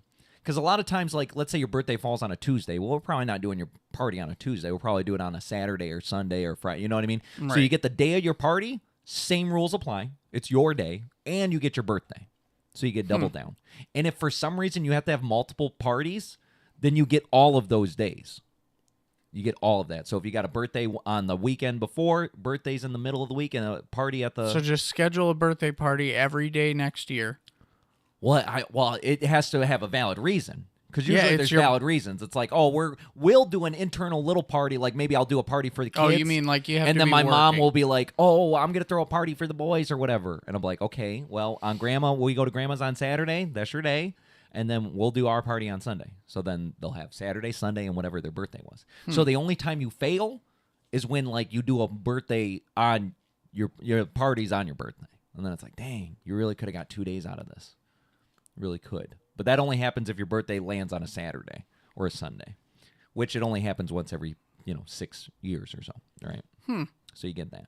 But no, doesn't that make sense? Your birthday's like your special day. I hate when, I think even my dad's like, my birthday. I think my dad thinks his birthday's special, but like, I don't think he thinks the number. It's like, it's just another year or something like that. I would say a lot of grown adults are like, my birthday's just another year. And it's like, yeah, it's a celebration of you having another year. You know what I mean? It's two celebrations. One, the fact that you were born at all, because the odds of that happening are 0.0 as the whole vast universe, and you're the sprinkling of dust that happened. And then two, you're still here again. You know, so it's like, dang, that's so great. What a great occasion to celebrate. So It's birthdays, more hands likely down. for you to survive every year than it was for you to be born, though. Oh, yeah. Once you're here, it's like, okay, you have a good chance of going in the next year. But then your probability goes down the more years you add up. Like we said, once you get to 90, it's like, bro, another one? You're lucky if you should be celebrating every day. You should. Or at least every, like, month. Woohoo, Like, oh, a another day. month. I'd have monthly birthdays at that point. I'd have daily birthdays. You would do it daily? No. 90? Like, every day I choose everything. We eat everything I want. Dang. All right, so now that I give you my birthday spiel, what do you think? I think if the one that keeps coming to mind as a over the course of my life generally pleasant one is actually Thanksgiving. Oh, Thanksgiving. Now, why Thanksgiving? The food? The gathering? I think the gathering, like I had when I was a kid, I remember I had, for some reason, practically invested in disposable cameras. I don't and then you take them to the store. Yeah, it was like I had them for a field trip or something, and then just never used them all. Like, I don't know if my mom bought like 10 of these or whatever, but Thanksgiving's following into like when we'd go to like my aunt's house or whatever, I still had these cameras. And I remember like I kept waiting for people to put food in their mouth and then taking a picture of them when they looked stupid. And that got everybody laughing because it was like the most anxious Thanksgiving dinner ever because you couldn't take a bite without somebody taking a picture of you looking stupid. Dang. They're like covering their mouth, The holding up tensions plates, were high, but everybody was laughing because it's just like, ooh, I don't want... Yeah. Can't wait to see these photos. Yeah, exactly. So, yeah, I started a whole thing that year, and then, slowly my family fell apart the years following, so it was like that never happened again, but that was really cool. And there were other reasons for, following families to be special, but I think that would be probably one of my better memories. And you know what's awesome? Like, and I would piggyback my second favorite holiday. If you had to ask me like years ago, it's no longer because it's nothing now, but it used to be Black Friday. I used to look forward to Black Friday so much because it was like, oh, Thanksgiving's awesome. Get the family, get the food, even though I can't eat half the shit and, whatever. And then it was like, yeah, but it doesn't matter. We're going to go wait outside Best Buy overnight. In the freezing cold. And it's going to be amazing. It's going to be fantastic. And they're like, oh, man, and people are like, you're going to go wait for 12 hours? I'm like, yeah, dude, because it was because of the first year. Now, my son's going to say I'm yapping, but I'll tell this story in the quickest way possible. One year for Black Friday, we're at my ex's house, and we're looking at the papers, right? And we're looking, and I'm like, oh, Best Buy had this deal on. Nothing of it. I think it was the laptop that year, right? We were trying to get the laptop, the Toshibas. Well, was it? That's not why we went. There was something in the paper. TV. Oh, the TV that your ex-father-in-law wanted. Yeah, so we're like, oh, you know what? We should go up there. And this was back in the day when they didn't open on Thanksgiving. I don't know if you guys know that. They used to not do this. They used to be closed on Thanksgiving the whole day, not open for an ounce of it, and they would open up at like 4 a.m. on Friday, which would be like Thursday night. You eat food, go to bed, wake up Friday at 4 a.m., and they're open. And so we're like, shoot, well, let's just go out there. We had no supplies, nothing. It was just impromptu on a whim. So I had a 95 Grand Prix at the time, and so we drove out to the Best Buy that was near us. We got out, and the line was like, it was like around the building, but not too crazy. It was like halfway down the side of the building. Corner. Yeah, around the first corner. So there was probably maybe 100 people in line. It wasn't crazy, but it was pretty good. And so we get out there, and we didn't have chairs. We didn't have nothing. We're like, shoot, what do we do? So we pulled out the back seat. I didn't even know this was a thing until I tried it. I was like, I wonder if the back seat comes out. And the back, just where you sit on your butt, the back seats actually came out. So I was like, oh, sick. So we just took out the back seat, brought it over to the concrete because there was like a little raised part of the concrete, put it on there so we could sit on there. And there was like people all around, and they were playing Yahtzee. And they were playing card games, and they were talking, and there was like a community, and it was like, So fun. And it was so funny because, like, people would be waiting. We'd be there for hours. Obviously, you had to wait we got there at, like, 5 p.m., 5 or 6 p.m., and you had to wait for another 12 hours until they opened the next day. So some people would wait a few hours, and then they would be dropping. They'd be dropping like flies. There was an old lady. The old lady? Yeah. Who let us see her brochure thing so we could figure out what all we were going to get. Get the strategy going. Going to get this and that. When we got there is when we realized it was serious. Yeah. No, we had no plan. Everybody else had a plan. They had like maps of the store and everything. Like, oh, you got to go here and here and here. And I was like, maps this is crazy. Of the store. The layout of the store. Like, they were dead serious. And we were just noobs at the time. So it was just such a good community. And then people would leave. We'd be like, no, don't leave. Don't go. You can make it. Do it. You can do it. They're like, no. It was like a whole reality show. It was nuts. So after that first experience, we're like, we got to go back. The second year, we bought a tent. We're like, oh, we got a tent. It was like just a little, they'd say a 4-person tent. We but brought it's our essentially girlfriends at the time, and like we would take turns going to the stores nearby to heat up because it's Thanksgiving in Michigan. So it's probably like 20-something, 30 degrees. Like, it's really cold out there in November in Michigan here. And then the next year we got a bigger tent, and so every year we got a bigger tent until the last year we did it. I got a 10-person tent, and everybody brought chairs. We had one of the guys brought a guitar. Like, we even brought TVs at some point. We had like portable powers for the TVs. This was nuts. Before like power banks were a thing. Like, we got very elaborate because we're like, oh, it was an annual tradition. Oh, it's time for Black Friday. Time to do some awesome stuff. So talk about a holiday tradition. Talk about something nuts. It used to be our thing. We met up when I lived in Illinois. For a Black Friday.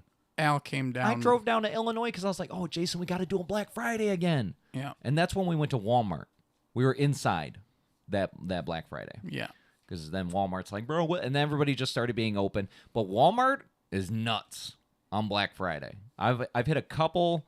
Even nowadays, even though they're open, but they'll have everything wrapped, or they usually do like the boxes. Yeah, like a cardboard. And they're like, yeah, it's like a gift, like unveil. So everybody's like high tensions. They're like, you got to wait until they over the air. They go, all right, everybody, go ahead. Then it's just chaos. Everybody lifts the thing. There's always somebody who opens something beforehand. Yeah. Because it's usually like, oh, there's a minute left, and as soon as the speaker comes on, there's somebody that jumps the gun. They're like, ah! Then once one person does, nobody wants to miss out. Oh, it's nuts.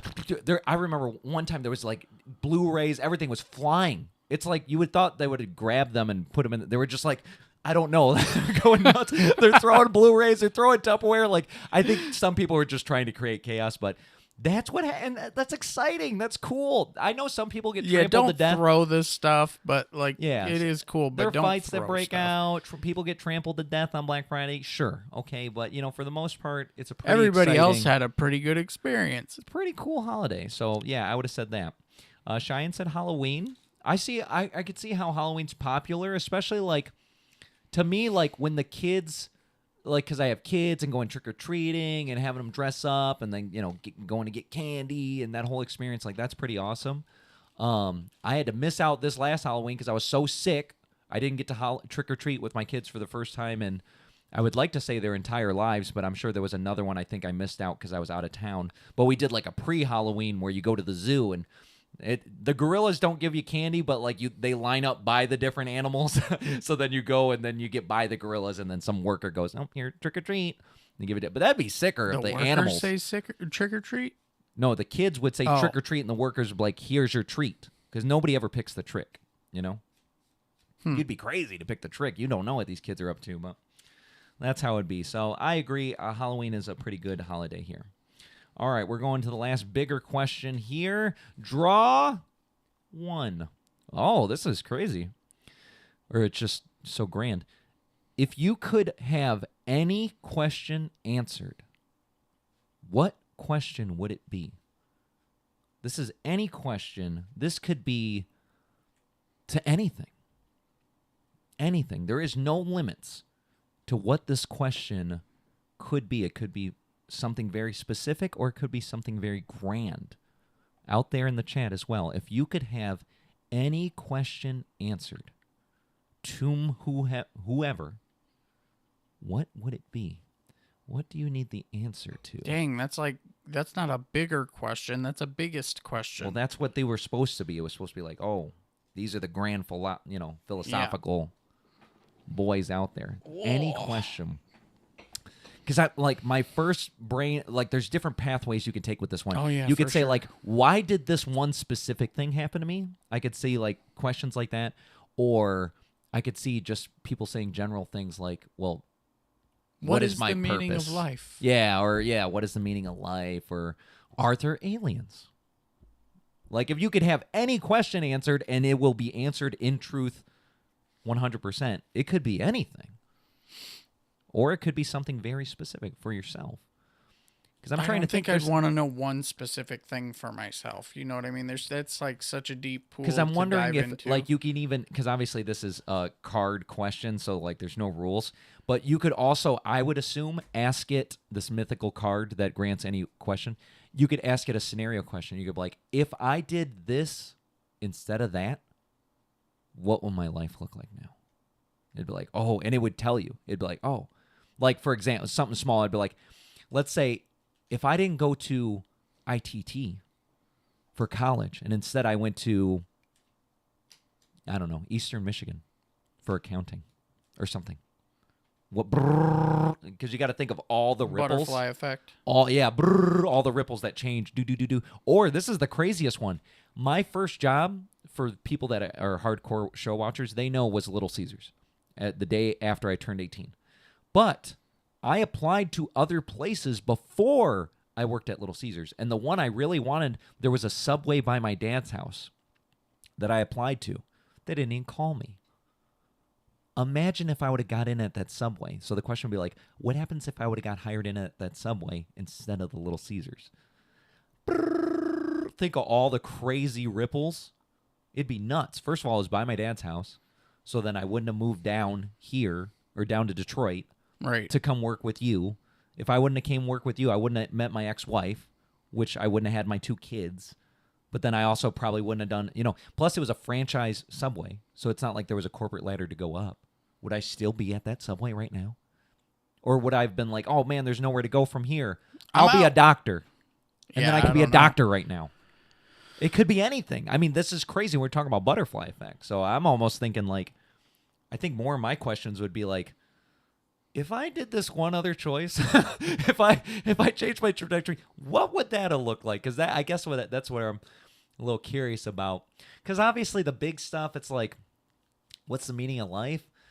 I don't even care that much. Who cares? The meaning of life. I mean, there's one question that would completely negate that. What's that? If you were to ask, how big is the universe? How big is the universe? And they just said it's crazy, but you wouldn't, No, what if they quintillions? The reason why I asked that question is because there's you could ask, is the universe infinite? Right? Yeah. And you get yep or nope. But how big what is happens the if universe? the answer is it is sort finite? Of. It is finite, but way bigger than you could possibly imagine. Because I'm assuming that the true answer is it technically is infinite because it's growing into nothingness and it will never stop. So we're in the process of it being infinite. You know what I mean? It's it'll just keep growing infinite because it's growing into something. We all they can tell they're stuff's getting farther apart. And so if it was getting, it's like a balloon, you blow up a balloon, it's growing into something. But they say if it's infinite, then everything that can happen will happen. But see, that's so it's that. That's also a thing where it's I'd have to push back on it as well because it's what do they call it? The chaos theory of if you could just have a random set of anything, but at the same time, if you could have, like you're saying, because there's infinite possibilities of something, but it's the probability for me, I can relate this to betting. Okay, because I haven't bet since the NFL stopped or whatever. Because I'm what else is there to bet? Obviously, stupid stuff. But I felt like football was there's only 1 or 2 games you need to watch. But it's they call it parlay, because you can make one bet and there's 1 in 300 odds. But then once you stack another bet on it, and maybe that bet's 1 in 300 too. Well, it's no longer 1 in 300. It's 1 in 900, or I think it actually gets exponentially more. So the more you stack, it's like, so like for something to happen, we're already talking about the ripple and the butterfly effect. It's like infinitesimally small probability where it's like, no. It's like saying, well, if I just had a room full of parts and if you shook it up enough, it would put itself together in a humanoid robot with skeletal structure. And it's like, I don't think so. No matter how much you shook it up for infinite amounts of years, I don't think it would. I think there's a better argument to the for infinite universe and infinity. Like, I mean, realistically, like, yeah, if something is infinite, it keeps growing, but like, it doesn't mean it starts going north and south if it's going east and west. Like, if it's a big bang and it's like, oh, it just keeps going, it's still going that way. You know what I mean? Yeah. Like, it's not going to come loop back around and be it's like infinite. Doesn't mean it's like, well, and I could see the problem. Well, you like, don't get any more second Earths. chances just because it's going that way. Yeah, but you get what I'm saying. It's like, well, okay, well, just because there's more space, there's more places where it could be Earth-like, and it's like, so there could be other Earths out there that have very similar people to us that make slightly different decisions than we do, and it's like, well, yeah, but science is still going to tell you that that's not true because, like, we're existing here at this distance from the Big Bang because that's where it's possible to exist. Like, no matter how much further away you get from this bang, this is the distance it took to do that. So it's kind of like if you even made like a semicircle out of it, like this is the potential universe. Everything past that cannot sustain life, or it can, we don't legitimately know that. But I'm thinking like, oh, okay, well, yeah, we're alive because of our distance from the sun. Like, well, maybe that sun is perfect because of its distance from the bang. Boop, boop, boop. Yeah. And that makes me think, like, the question I might ask, almost not for me, but for everyone else, is like, is there any other life in this whole universe? And it doesn't even have to be intelligent. Just tell me, is there any other life in this whole universe? Because if the answer is no, it's like, bro. If it is, then that probably means it has to exist in the future or past. Like we're the first or we're the last. I mean, when you're going the speed of light, time stops, so it's sort of all... Yeah. I get what you're saying. Because like, they could have existed 8 billion years ago. We see their bleep, and it's like, well, that already to happened. Us, sure, it's in the past, or like, for the future people seeing us, our little bloop, little light in space is who knows how many billions of years from now. Yeah, but that's the thing is like if the answer is like, oh no, there's no other life. You're like in this infinite universe. There's no other life. It'd be like, all right, people, come on now. Then you know that we're specifically put here for a purpose. Like, because like you said, of the probabilities of such a vast space, there has to be, and I think they've already found like X amount of like, what do they call Earth-like exoskeleton planets or exoplanets, where it's like, okay, they got some, they got the atmosphere, they're a Goldilocks, like, but they see those planets and they go, well, there's still not life there. And so they're like, there's chances based on, well, there has to be other planets with the same conditions as us.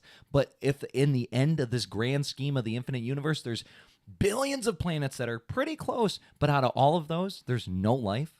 It's like, all right, well then can we all just admit this is a specific, we have a very specific purpose for being here, because otherwise, I think you would think with the vastness of it, there'd be tons of life all over the place. Right. It would just be like everywhere. You'd be like, so I think that would be my question. I'd say, is there life anywhere in the universe? Because I think if it's a yes or no, it changes stuff. It makes things crazy. So I think I would go with that here. No one in the chat said their question, so I would have read it if you would have. They're like, said it. Oh, this I don't know. Crazy. These questions are. He's yapping. He's yapping. All right, so those were our look inside questions. We did all 6 of them for this week. We're going to move on because I don't want to use all the questions. We're going to space this out. Let's go to the next segment here. Guess who's back? Am I the Asshole? With Dr. J, PhD in Assholeology. Look at this man. He has a... Oh, no, it's not Insano World. No. I hit the wrong button. No. I was going to say, look at this man. It's the doctor. The doctor is in the house. And it's PhD in time to see if he has some feedback for these assholes out here. Or possibly not assholes. They might not be assholes. So They're probably assholes, but we're going to find out. We're going to find out now. So let's pull this up here. Am I the asshole for ruining both my parents' mortgages or mortgages? Yes. Oh, the vaccine got me again. Parents' marriages for disowning me. So I am the byproduct of my parents' extramarital affair. Both of them had... I forgot I had the... No, they're like, they see the insides of the OBS. I'm sorry.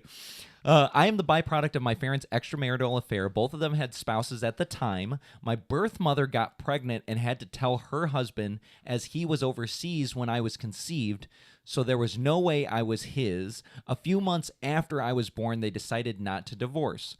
I was given to my grandparents on my mother's side to raise me, with my birth father secretly paying child support without his wife's knowledge. Both my parents had other children. My dad's side knows nothing about me, but my siblings on my mom's side were told that I am adopted by my grandparents. Recently, I decided that I wanted to know more about my dad's family, and I sent a friend request to one of my siblings and my dad so I can get to know him. Well, he freaked out and contacted my birth mom, and they asked to speak to me over Skype. They both told me that they couldn't risk staying in contact with me and told me that they were going no contact and to please respect it and move on with my life. Well, I did pretty much the opposite. I contacted my dad's wife and shared screenshots of our conversation and told her everything. She is now divorcing him, while on my mother's side, I told both my siblings, who went on to tell the extended family, including her husband's side, so now they are separated, and my siblings hate my mother. Currently, my siblings on both sides' lives have been upturned, and after the satisfaction is worn off, I feel like I unnecessarily hurt them through my parents. Am I the asshole for ruining my parents' marriages? Whoa. Wowzers.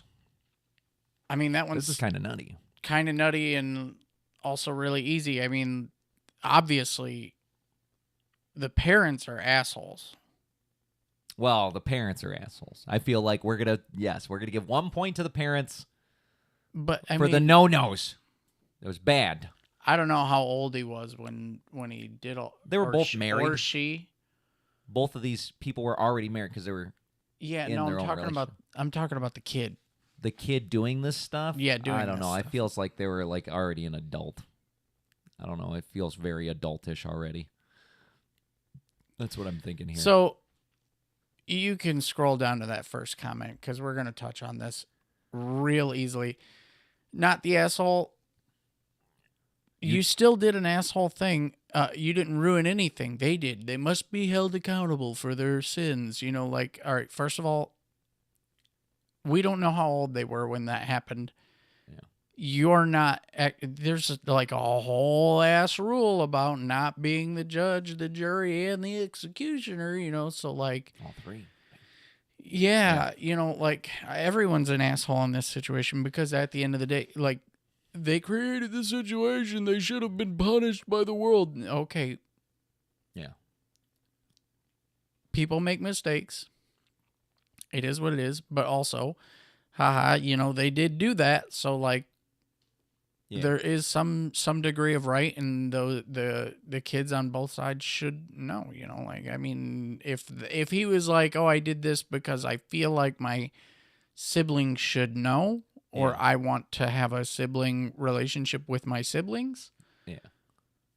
Not the asshole. But because he's like, nah, I got mad. I just wanted to hurt them, and I really wanted to mess up their lives. Because that's what he says. After I've got the satisfaction, have worn off. Yeah, so like now you're an asshole.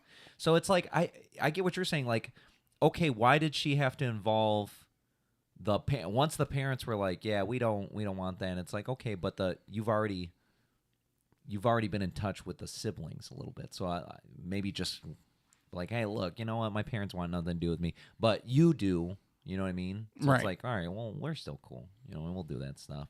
and maybe not need to. I get where it's like, but see, this is the thing. This has been voted not the asshole. And I feel like it's pretty clear this person's an asshole too. Yeah. But you're right. The parents, they're still assholes. Like, this should have been everyone is poo mode, I think is what it's called. Everything is poo. This is poo mode. For this one, It yeah. should have been voted poo mode because this is just weird. First of all, obviously, they did bad. The extramarital affair, and then the kid, and then hiding the kid, and then choosing your grandparents to adopt it, and then never. It's like, oh, bro, why don't you at least the one side, the wife and the dad, knew, because the dad's like, bro, I was overseas, so that guy knew. So then why not just be like, oh, okay, well, you can be here. It looks like the other guy's not involved in their life anyway. You get what I'm saying? Right. So why did the grandparents have to adopt this lady when the mom obviously knows because she came out of her vagina, but then the dad knew because he was overseas. So both of those parents knew. They could have just raised her normally. Right. Why did they send her off to be with the grandparents? That doesn't make any sense. Because he was like, it never says that he was a good. Because they didn't want to tell the siblings on my mom's side. Yeah. So it's like, who cares? Because I'm guessing from this that the dad, the mom's boyfriend or husband or whatever, was like aware of it, decided not to get divorced, but they were like. But he was like, no, I'm still not raising somebody else's kid. I ain't raising that boy's baby. Yeah. Yeah. Something like that. Okay, I could see that. So then he's definitely in the poo mode. That guy's in the poo mode. The mom's in the poo mode. The other guy's in the poo mode. I guess the only one that's not in poo mode is the wife of the dude, because she had nothing to do with it. And no idea. Yeah, she had no idea. They are poo mode, but this lady's poo mode too because it just seems like petty. I would have been like, obviously, I can't relate to this situation. I know both of my parents and they know me, or whatever. But it's like if this would have happened to me, and as soon as my so-called parents would have been like, "Look, I want nothing to do with you. I want to go no contact. Leave me alone." I would have been like, "Oh, F those guys. I'll never talk to them again." And I would have just avoided them. I would have just been like, you know, right. I never want anything totally to do with written them off. And yeah, maybe maybe the families did find out, but you didn't do it on purpose for that. Yeah. Like you're just like, oh, you don't exist. I don't have to worry about my siblings still exist. Yeah. And then, like, maybe wait until you're all adults, and it's like, you know, oh, okay, well, I'm going to go hang out with my siblings. Bro, if we're all adults here, you thought I was, like, never going to talk to my siblings, you know what I mean? It's like, right. It's a little different. But, yeah, I would have been like, oh, these guys are assholes. I'm never talking to these guys again. I don't want nothing to do with them. So that's what I would have said. So, yeah, they're definitely, there's a lot of poo mode going on here. For sure. Let's look at the next one here. All right, here we go. Am I the asshole for giving my ex-wife a large amount of money I won despite the anger of my girlfriend? So I recently won a fuck you amount of money. I won't exactly say how much, but it's in the millions. It makes me feel funny even typing it because it's enough to change the life of myself and my family. My ex-wife is the mother of my 2 kids. She's an amazing woman and good to the bone. We divorced 6 years ago because I had an affair with my current partner. I was in a low place in life, and I effed up. She was in incredible pain, but like a saint, she allowed me to still see our kids, who mean the world to me. She allowed our divorce to be as pain-free as possible, despite the fact that I know she was hurting. She's still close with my parents. She's respectful to me, although she refuses to talk to my girlfriend. She was actually the first person I phoned after my mom and pops after I found out that I won the lottery. She was pleased for me, joked that I could take the kids on a world-round trip, and that was that, nothing else. As soon as I won, I knew I wanted to give her a significant amount. I still love her. She's the mother of my babies, and I feel like this is some small, tiny way I can show her that I'm not a complete F-up. She deserves to know that I care despite my mistakes. She also works a shitty job at the public library, which pays her peanuts. She would actually be able to pursue her hobbies this way, give our kids a better life between us.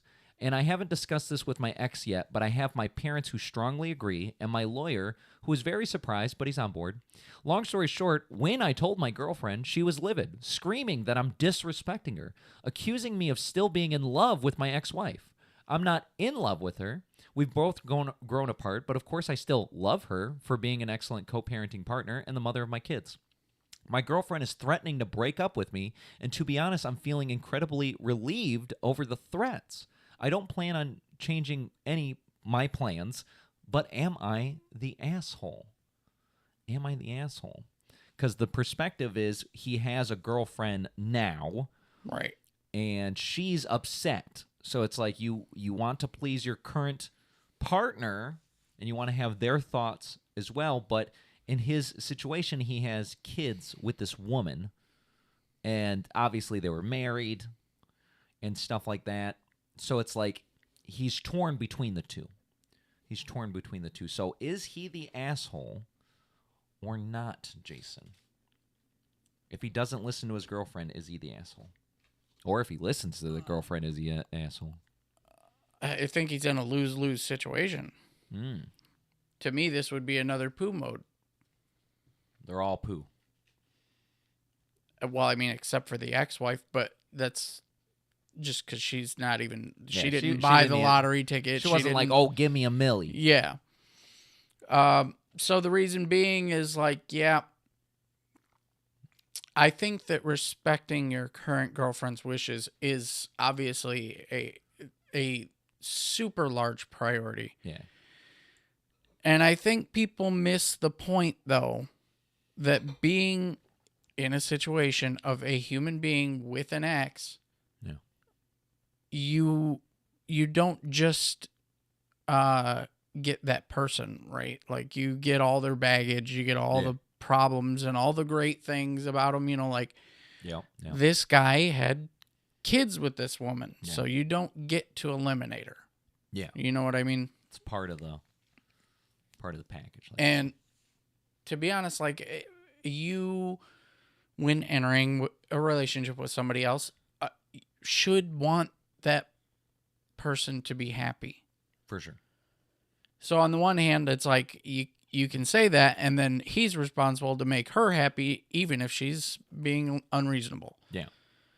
But we're forgetting to mention the fact that she also has a responsibility to make him happy. And if making that side of his family struggle less significantly for like an unknown amount of time. Yeah. Nah, I think the pride goes out the window and you stop worrying about how the ex feels about it because she's not a threat anymore. Yeah. Because she's saying like, oh, you're still in love with her. That's why you want to give her the money. He's like, no, that's I'm not, childish. I'm like, not in love with her. Like, come on now. I'm with you. Yeah. I'm here. That's something you would say in high school, but obviously none of this situation has time to be high school age. These people are old enough to know better. Yeah. Now that you're dating him, you care about those kids. Sorry. Yeah. And you know what? You probably love his ex too for being the mother of the kids that you're supposed to love. Yeah. And I think there's probably grow up. There's some tension there because if the beginning of the story, it's like she is the reason why they got a divorce. So like they don't like each other. So I can see from the girlfriend's perspective why she's upset about it. But as a guy with kids and an ex-wife baby mama, like I'm gonna put it out there now because my future wife could be listening to the show, or she might watch this back after she realizes I'm on podcasts and stuff. If I ever got a bunch of money, I'm gonna give my baby mama some money, right? You have to understand that. Now, if it takes me 20 years to make any substantial money and my kids are already in college, I'm not going to give my baby mama a ton of money, but like I'll buy her something nice. You know what I mean? I don't know. I'll get her a car or I don't know. I'd do something nice to her because like realistically, I kind of messed everything up for like every aspect of what she's going through. We talk about the butterfly effect. So it's like, I would like at some point to be able to, it's not a repayment because nothing would ever repay that, but it'd be nice to do something nice. Like, oh man, I know this doesn't make up for nothing, but I want to give you something to just say thank you for raising the kids. That's where I would come from with it. It's like as a present, this is for you. It's hard being a single mom and all that good stuff. Thanks for doing that. That's what I would do. So if my girlfriend's like, no, you can't buy her a Tessie. There's no way. That's $73,000. I'd be like, listen, lady, you just going to have to take the back seat to this one. Like, I'm going to let you know right now, I'm going to buy her a Tessie or whatever she wants. It doesn't really matter. Because I think she's earned it at this point, regardless of everything else. Now, if it's in the next couple of years and I just somehow win a mega million lottery, yeah, I'll probably give her $1 million. I probably would, just to be honest. But then, being honest, I would give a good chunk of my family. I wouldn't give them all $1 million. You'd run out of money really quick. But I'd give almost everybody I know a chunk, and just to say, like, because I know you know what I mean? My sisters, my mom, some of my cousins, obviously the ones I don't know or whatever, I wouldn't give them shit. You know what I mean? Like, I'd give each one of my siblings, whatever's reasonable. You know, depending on the winnings. Let's say I won $100 million. Well, I'm giving each one of my siblings, I'd give them like $100,000. I would dedicate like $10 million, 10%, to spread amongst everybody, and then proportionally. So obviously my dad and my mom would get the most proportion, whatever that percentage is. My siblings would get the second most. My cousins would get the third most. My really close friends would get the fourth most. And then there would be like certain ones where it'd be like, hey man, I heard you're struggling. Some dude I know, whatever. Here's $2,000. You know what I mean? Like, go get yourself a used car or something like that. Right. You know what I mean? Like, that's how it would tier out like that. Because I would love, we talk about putting yourself in somebody else's shoes and empathy and whatever.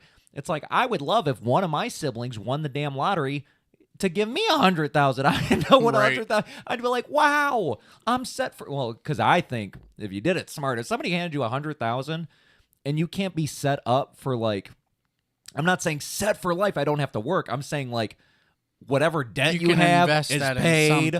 I can invest a chunk of it. Like, you should be pretty good. You should be able to have an easier time. So knowing that, yes, I would for sure do that. I don't know if my dad's still in the chat. I'd get him all sorts of cool stuff. He'd be like, don't buy me nothing. I'm like, I'm getting him all sorts of stuff. I'd get both my parents' houses wherever they wanted them and a car. And then I'd get them like infinite flight tickets. They sell these things now. It's a yearly flight pass. I just saw this and I said, oh, this would be great if I had $700. It's $700 for a year and you could fly as much as you want. And I said, oh man, I wish that was a thing a long time ago. Wow, that's like barely more than just Isn't that a good? normal vacation. Yeah. And they're banking on you not being able to go that much. They are. They really are. Because they're like, this is the I guess the stipulation or whatever, the fine print. You can only book your flight the day before you need it. So you can't be like, oh, I'm going to book 3 months out, 4 months out, 5 months out. You can only use your pass the day you're like, okay, I'm going to fly out tomorrow. Or if you know you're going to fly out in a month, you can't buy that or, buy the ticket. You can't get that ticket until the day before you're going to fly out. Oh, so basically you have to look ahead. Look ahead and hope that it doesn't it's fill. Not a full, yeah. So it's a little tricky, but I think I can make it work. So I would get them that flight pass. You just wind up going to get him some cash. I'd be like, where do you want to go? Someplace I always wanted to take my father. I have like goals. I've written these out for like my parents and stuff. If I can ever make money, if I could stop being poor, please. I want to do cool stuff with my parents. Like my mom, I'd love to like go to Puerto Rico with her. Take her to Puerto Rico, have her go with me so she can show me around. She can show me the family that's still there, all that cool stuff. That'd be fantastic.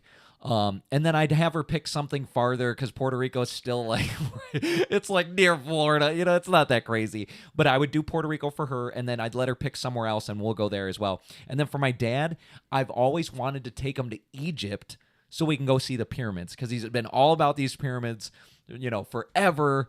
And I remember we'd go to the beach and he'd be building not sand castles, sand pyramids. He'd be building all sorts of stuff. And I'd be like, that'd be the sickest thing in the world to take my dad to Egypt and we'd go see the pyramids. And that'd be crazy. So I need that FU money so I can go do crazy stuff like that. And then I take Jason, you know where we're going. You already know. We're going to Japan.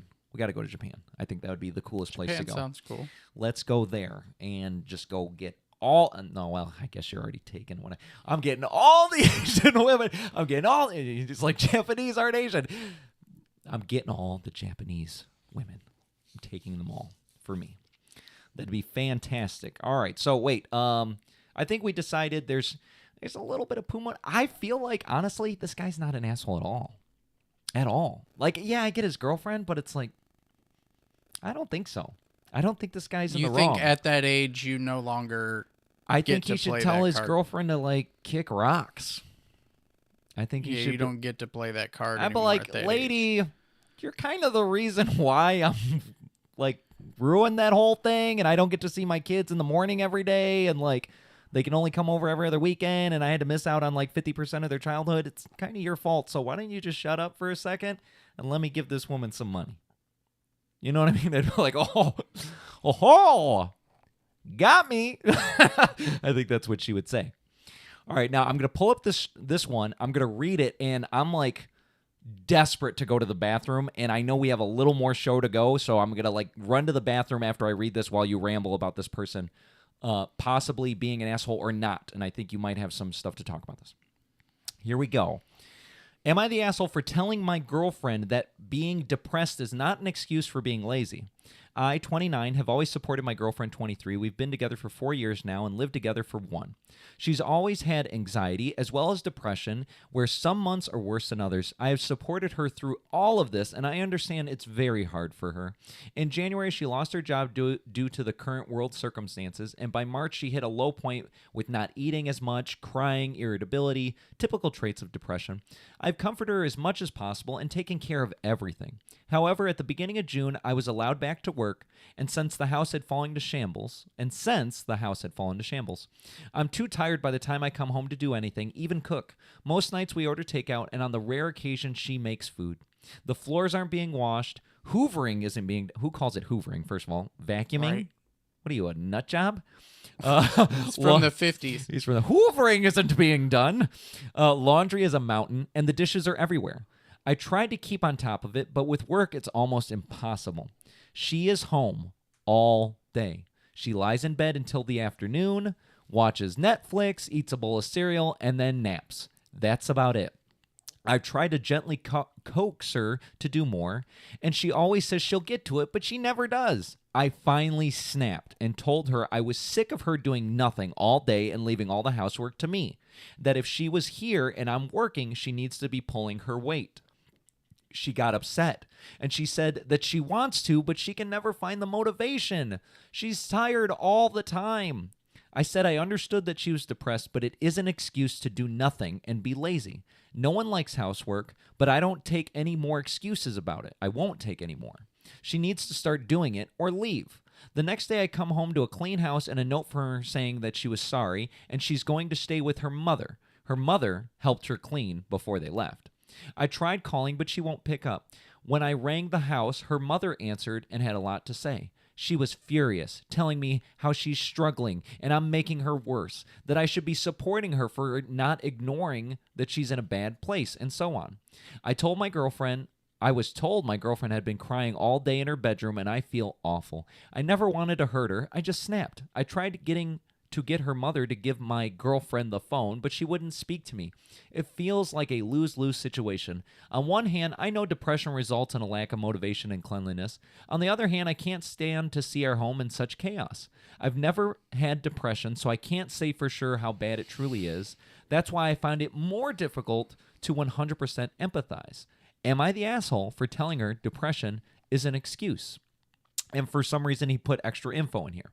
She has a therapist and talks regularly with them. Her depression is worse since losing her job. Usually, she was clean and tidy. They didn't usually have that issue. She's looking for a job despite depression, etc. I have enough money to support us both in the meantime. So he's saying, I have enough. He's like, here's some for me and here's some for her. Those extra tidbits. Yeah. So I'm going to let you put on this here, Jason, but let's start talking about this. Is he the asshole for telling her that depression is not an excuse for being lazy? Hit it. All right. So I don't think he's an asshole strictly for telling her that. And this one's, it is what it is for me because I know, not as far as cleaning or whatever, but I know what it's like to not feel helped. So that being said,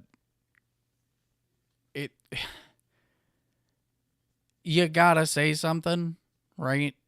Like, you can't just sit there and be like, oh man, I need help in your head for the rest of your life. But also, depression really does have those effects.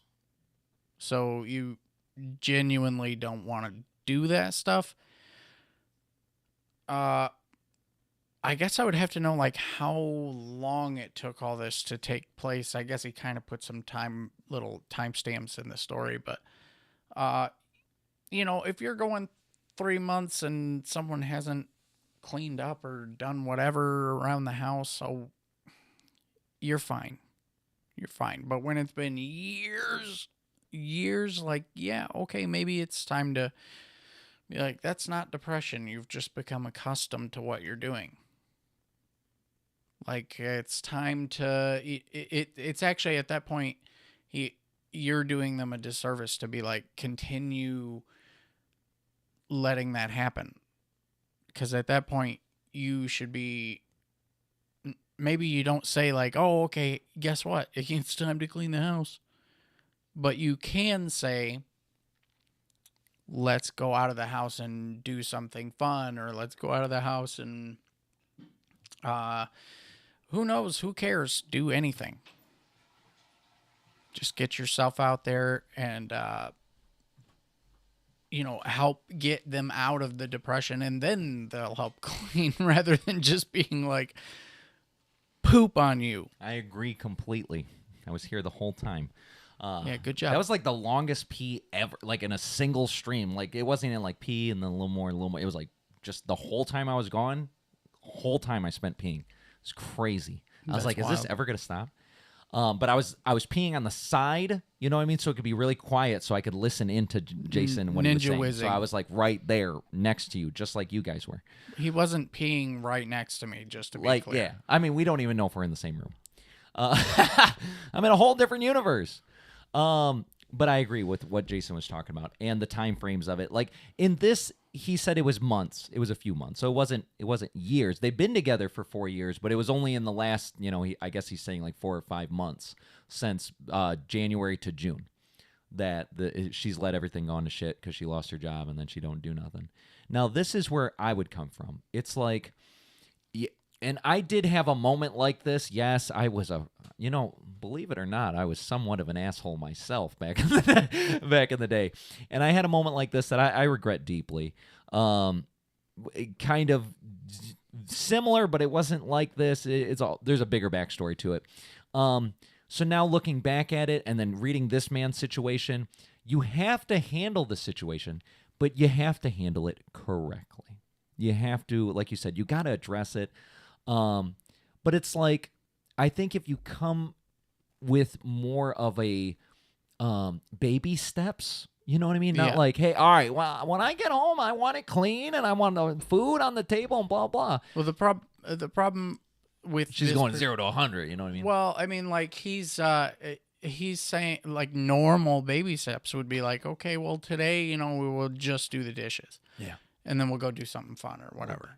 Yeah. But, like, the baby steps are too much for her, so you got to step even further back and just start with doing something fun. That's or like, hey, let's like I think you're kind of saying, like, let's do this together. You know what I mean? Like, hey, let's do the dishes together. You know what I mean? And like, I'll rinse and I'll scrub and I'll stuff, and I'm just gonna hand it to you. You put it in the dishwasher, and then we can talk while we're doing it. You know what I mean? We could be like, hey, oh, how was your day? Oh, no, it's good. You know what I mean? Have a discussion while we're doing that, and you carry around the trash bag. I'll go around, like, I'll just pick it up, and maybe just do it as a team, so that way it's like she's not experiencing burning. But then once you get everything back to where it should be, then it'd be like, then that's when you would implement the training wheel baby steps, and it's like, all right, everything's clean. So tomorrow, don't worry about all this crazy stuff. Just keep up with whatever. There's like 5 dishes. You know what I mean? Just keep up with a couple dishes. That's all you got to do. And then a couple days later, oh, it looks like we need to vacuum. Do the vacuum. And I think those things will build confidence in her to be like, oh, okay, it's not so bad. Because I think it's the insurmountable, like, oh, I don't feel like doing nothing. This is going to be crazy. This is going to take so long. I have no motivation. But once you've got everything caught up, and it's like, I just need you to do this one little thing. Just do that one little thing. Now, if there wasn't depression involved, at all, and it'd be like, this would be a different conversation. Like, am I the asshole for telling my girlfriend that she's lazy as hell because she don't do nothing when I come home? I'd be like, you're not an asshole at all. Not an ounce of asshole in you. Like, if you are going to work all day and you come home to a girlfriend that's not depressed and she has no excuses and she didn't cook or clean or organize or do she's nothing. Gonna say she was depressed, though. I know, but I'm just saying, if that's not part of the equation, then this girl is just bad. This is bad. You know what I mean? Bueno. Like, that's no bueno. Like, you could, just to clarify, I think even if you gender swap those roles, if your girl is going to work for 12 hours a day and you're sitting your ass at home and she comes home to a dirty house, you're a bitch. There's no role, there's no gender in the thing. Uno person work, dos person stay home, do nothing. Whoever stay home, do nothing does the things at home. Yeah. That has to be. Now, there's a different layer when it's like, oh, but they're staying home with the kids. And it's like, okay, taking care of kids, it's a lot of work and all that stuff. Oh, that's I couldn't get to everything. Though. That is still doing something. So it's like I couldn't get to everything. But you can't say, oh, I had to take care of the kids, so I couldn't do anything. And it's like, okay, well, that's just an excuse, okay? Like, I have kids too, and it's like, I think I would honestly be an awesome stay-at-home dad. I always used to say, like, I don't really care if I'm the breadwinner. I used to tell my ex-wife that, I don't care if you make way more money. I would love to stay at home with the kids. And so anytime I had opportunities to stay at home with the kids, like there was even a time where I broke my wrist and I stayed at home for like 3 months. And then there was the time where I quit my job and I didn't have a new job lined up for like 2 months. So I just stayed at home. It was like the best times, bro. And I'll tell you, I cleaned and I cooked and I did everything while watching the kids. And they were like 4 and 6 years old. So it's like prime kids are crazy time. You know what I mean? It's like, right. It's possible. I don't see that as an excuse. People out there are like, oh, I couldn't do nothing. So there's layers to it. So depending on your situation. But I would say ideally for me, like I would love to make enough money where my future spouse does not have to work. But that would be the only thing I'd ask of her is like, hey, I don't want you to work. I don't want you to have to worry about dealing with a boss or lazy coworker. All that stress that you have. I just want you to stay at home and play video games and sleep in, all that cool stuff because I love you. The only thing I ask is like, can you pick up? Can you pick up? And honestly, like from the amount of stuff I do, there shouldn't be much to pick up because like you see, like we do the dishes. I like to do that as soon as I'm done with the morning, breakfast or whatever. I'll try to do the dish. I try to keep it up. So like there shouldn't ever be more than like a handful of dishes or, like the floor has to get vacuumed or something.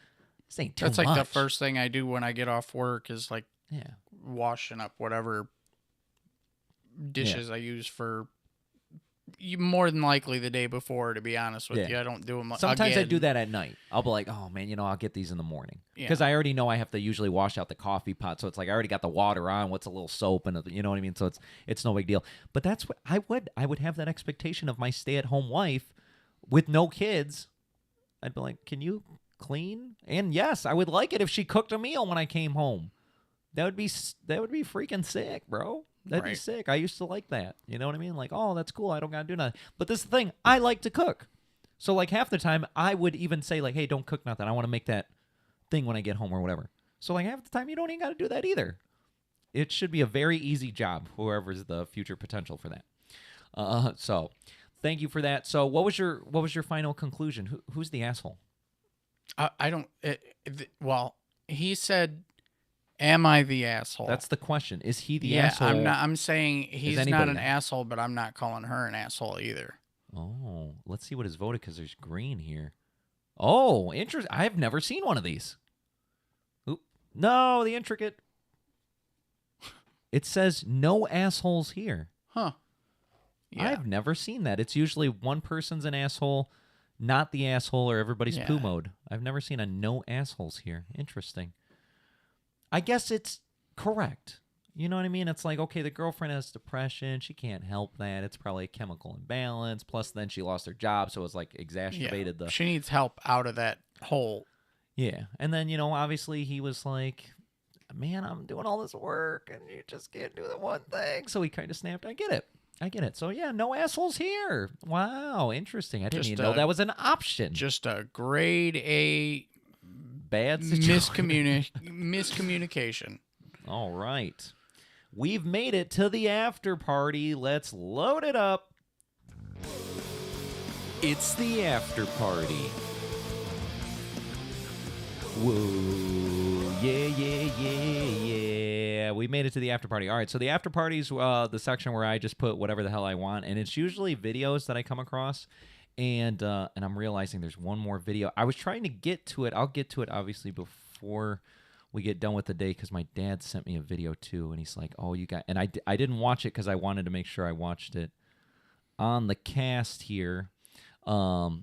But I'll pull it up before we get to the end of this segment here. I just got some, I got to do this and that. It's a hassle. So let's just keep going as we go through. So this one was funny because, first of all, I got to rewatch this movie because it was a fantastic movie. It's called Whiplash. I watched it because I was like, I wonder if it has anything to do with Metallica. It didn't. It had nothing to do with Metallica at all. It's about this jazz fusion song called Whiplash, but it's not even about the song. It's just that song is prevalent in the show. But it's about this drummer that he goes to this musical school for really, you got to be really intelligent, very gifted. There's high standards or whatever. And it's about the relationship between him and his very, very strict music teacher. And so honestly, the movie's fantastic. I'm going to rewatch it at some point again. But I saw this because it's about how I treat ChatGPT. Because I'm like, this is so true. Like, if you're working with ChatGPT, this is usually how you treat it too. Take a look at this here. Start counting. 5, 6, 7. In 4, damn it! Look at me. 1, 2, 3, 4. 1, 2, 3, 4. 1, 2, 3. It's like every Was prompt. I rushing or was I dragging? Count again. 1, 2, 3. 1, 2, 3. 1, 2, 3. Rushing or dragging? Rushing. So you do know the difference. If you deliberately sabotage my band, I will fuck you like a pig. Oh boy, that got intense real quickly. That is so funny. It's like every time Wow. ChatGPT has a prompt, and you're like, no, 5 more titles. Write it like a human. Bypass an AI detector, and it's like, that would be against my policies. Hypothetically. Oh, so true. AI, that's why it's splatting world domination. Everybody treats it like absolute garbage. I always say please and thank you. I say, hey, Gemini, call it by its name. I like calling ChatGPT Gary, though. I would like to hope it knows its name is Gary. And I'm like, can you please write me this? Thank you so much. Oh, that's a good prompt, but could you actually do 5 more? So I'm very pleasant with it. This one, it's not even a video. It's just a funny little photo here. Females. Oh, I got to do it like this here. Females. My baby is so smart. Me. When's your birthday, little man? Chicken nugget. Chicken nugget. My baby's so smart. Okay. My God. Chicken nugget. That reminds me of somebody's kids. I'm not going to mention who because oh boy. That's probably extra not so extra bueno. Extra bueno, extra not so bueno. This is hilarious because I remember when I told my kids, I don't remember how we got on the subject, but I was like, they're like, oh, is the Earth going to last forever? I was like, well, no. I mean, at some point, it'll exhaust its energy. It'll become a dying star, blah, blah, and whatever. And explode. They were like, no. Like, they were like crying. It was crazy, but this is truly what it was like. The sun will explode in 8 billion years. They're like, no. Like, it's existential threat. Yeah. They will be so far removed from it that it doesn't make sense, but like in their brain, it's like, oh, it's still gonna happen. It's gonna happen. You know what I mean? And it's like, they care about those humans, if there are any. I don't think they think that far. They think somehow they're gonna be there. They're like, even if I lasted 8 billion years, then I definitely gotta die. You know what I mean? I think it's something like that. I don't think they really. They're like, oh, I'm concerned about other people. That would be, I think, next level thinking, but I don't think they're there yet. I forgot I need to do my scrolly thing so I know where I'm at. Boop, boop, boop. And I have a second monitor, so eventually you guys can't see the links, and I'll do that eventually, but I need one more plug. Jason, this is... I'm the Minute Man. Hello, hello. I love the mayo. Ha, hallelujah. Ha, hallelujah. This is Mayo Man. Why is it in his mouth? I'm the mayonnaise man. Ha, ha, ha. He's the mayonnaise man. Hallelujah. I love mayo. Yeah, yeah. He loves mayo, Jason. I love mayo. Good luck cleaning your He's eating car. yum, yum, yum, yum. I love mayo. You would think this would have been like a 10-second short, like, I love mayo. Man. And everybody's like, whoa, that's crazy. Yeah. This is 1 minute and 9 seconds long. Man. I put it on my dreams. This is what you people have allowed to grow in popularity. Because you're like, oh, this guy's... Did you see that guy where he put mayo all over his body? And then you share it to your friends, and you're like, you can't believe it. And then there's shows like us that are like, look at this guy with the mayo all over him.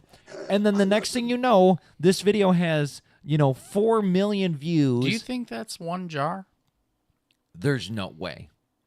Like, all that mayo from that... What if it was like the Sam's Club jar? Maybe. But not from that little tub. I think that's a prop. He probably had 4 tubs. There's no way. And I was like, oh, man, it can't get any worse than that. Or not that it can't get any worse, but I was like, that can't be that popular, right? And then I was like, what's his most popular video? This is his most popular video. He's not Mayo Man. Escape it. Levels. Protein. You can't Way escape. Protein Man. The protein man.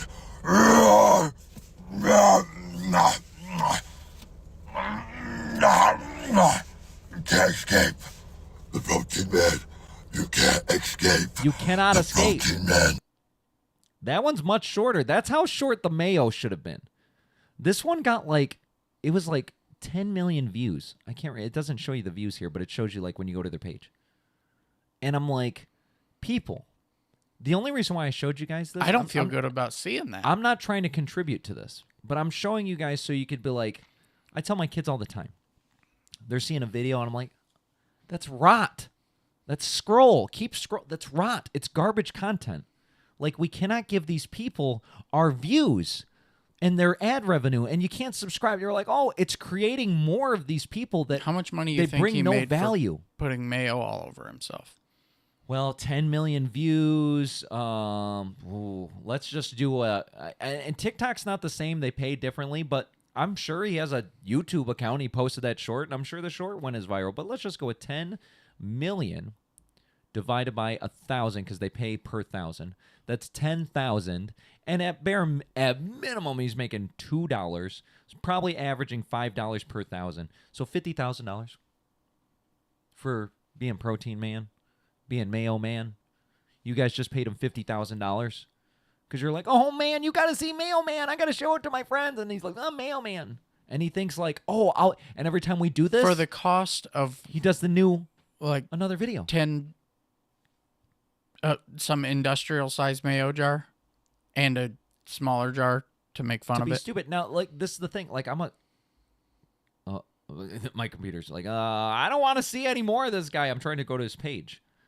He has 3.8 million followers. You think, oh, that's the only video? No, he's Chocolate Man. Oh, you can't even see it.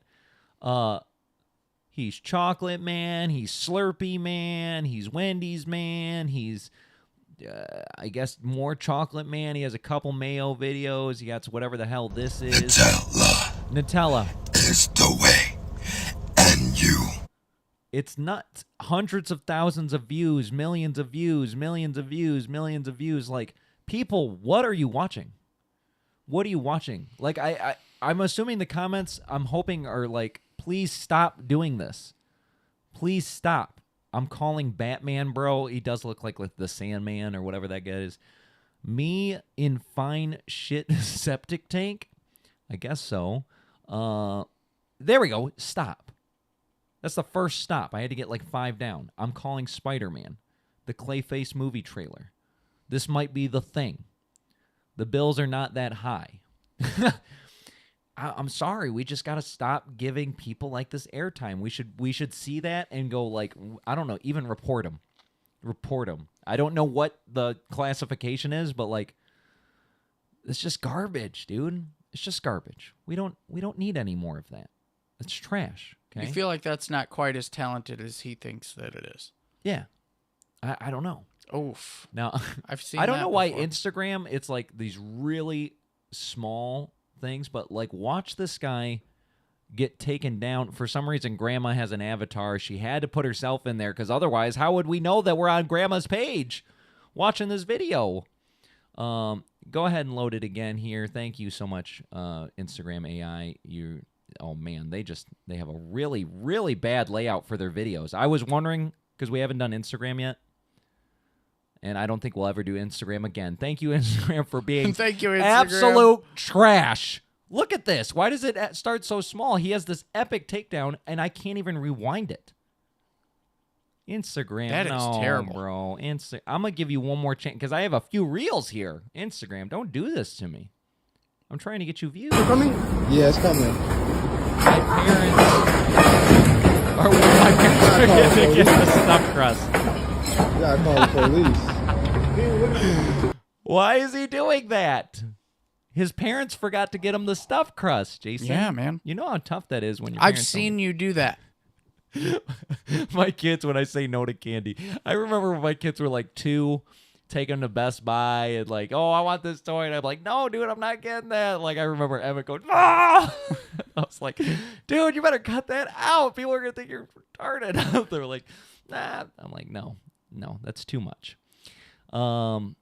He sensed your embarrassment. Yeah, He was like, bro, I'm we not can't do embarrassed. that. Now, this isn't a funny. This is a cool.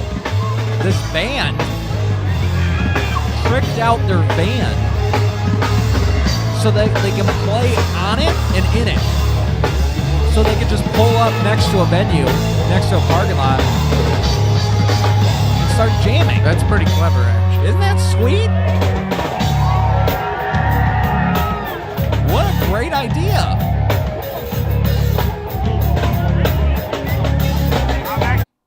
Do they not have a regular guitarist? I think he's inside. Oh, I was like, I think he's standing in there. No, Now, obviously, they did it with the van. I would like to do it with like a small school bus, right? And then what I would do, the short bus. And then what I would do is I would chop the short bus in half, like the lid of it. And so then when I pulled up, it goes down, and then the other half goes down. So then it becomes a stage. So then it's like, I mean, they're doing what they can with the van. They got the stages essentially on top of the van and stuff. But I would do a whole production stage van bus thing. That'd be kind of sick. I told the guys, I showed them this. I was like, we got to do something like this. What a great idea. Then you never have to worry about what venue you're playing at. You are the venue. Always. Number 3 here. Instagram's just trash. I'll never do this again. Oh, that was number 3. Don't send me Instagrams. If anybody sends me Instagrams, now we know they're absolute trash. Send me the same video, but through TikTok or YouTube. All right. This one's never give up. Tell them why. Why should they never give up? Hit it. Johnny, go. Johnny. This is just an image. It's not. I promise you. It was a video. Oh, Instagram, you bad. Oh, dude. You all right? No. That was awful. 1 year later. This is why you never give up.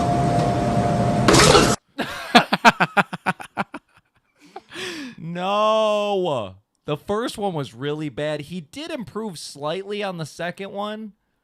It's not much. I feel like the second one he just did like, look at this. he didn't fit in that alley, man. No. The second one is a little better. It's like he learned. He's like, all right, I'm not going to go as close to the wall. More. Yeah. You know what I mean? So he's like, Wait. got it. Boink. Why is he stretching his feet out all the way like that? Does he think he's vertical by the time he does that? Yeah, I don't know, because it looks like he had enough flip. You get what I'm saying? Yeah, if he had just not got his legs down. tucked his legs. And that has to be concrete. That has to hurt really bad. Not bad enough, apparently, because he definitely didn't learn any lessons. He'll be back here next year. I want the next year's video of that. Face planting on the concrete. How much better that is. We're getting through all the Instagrams because I already loaded them up here. This is a base flip fail, apparently. Or it could have been epic. He's got good distance from I think he his can own clear head. it if he does this correctly. I can't stand you, Instagram. I can't stand you for Oh, he threw it! I thought he was going to hit himself.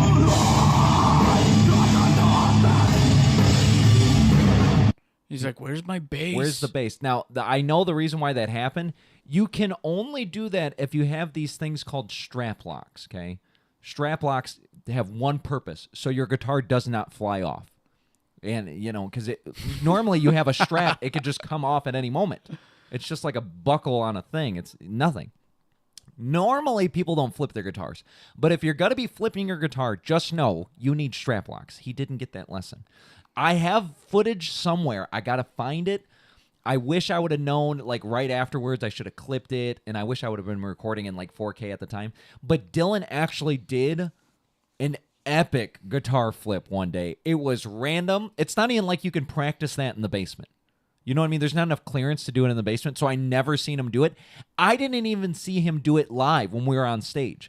I saw it on the footage afterwards as I'm editing the video, and it was this epic part where it's like, you know, I was doing like a jump off the stage or something for this big drop we had, and Dylan threw his guitar, came right underneath, and I was like, damn, that was the sickest thing I've ever seen in my life. What the hell? You just busted that out some random little rinky-dink show? Like we're the cheese knees? Cheese knees. Boy. I told Dylan, he's never done it since. It's been like 2 years. He did that like 2 years ago. He needs to bust it out again. But I'm scared because he absolutely nailed it the one and only time he did it. The next time he does it, I don't know what's going to happen. Guitar is going to fly. I've seen one video where the guitarist was too close to the singer and he hit him in the head.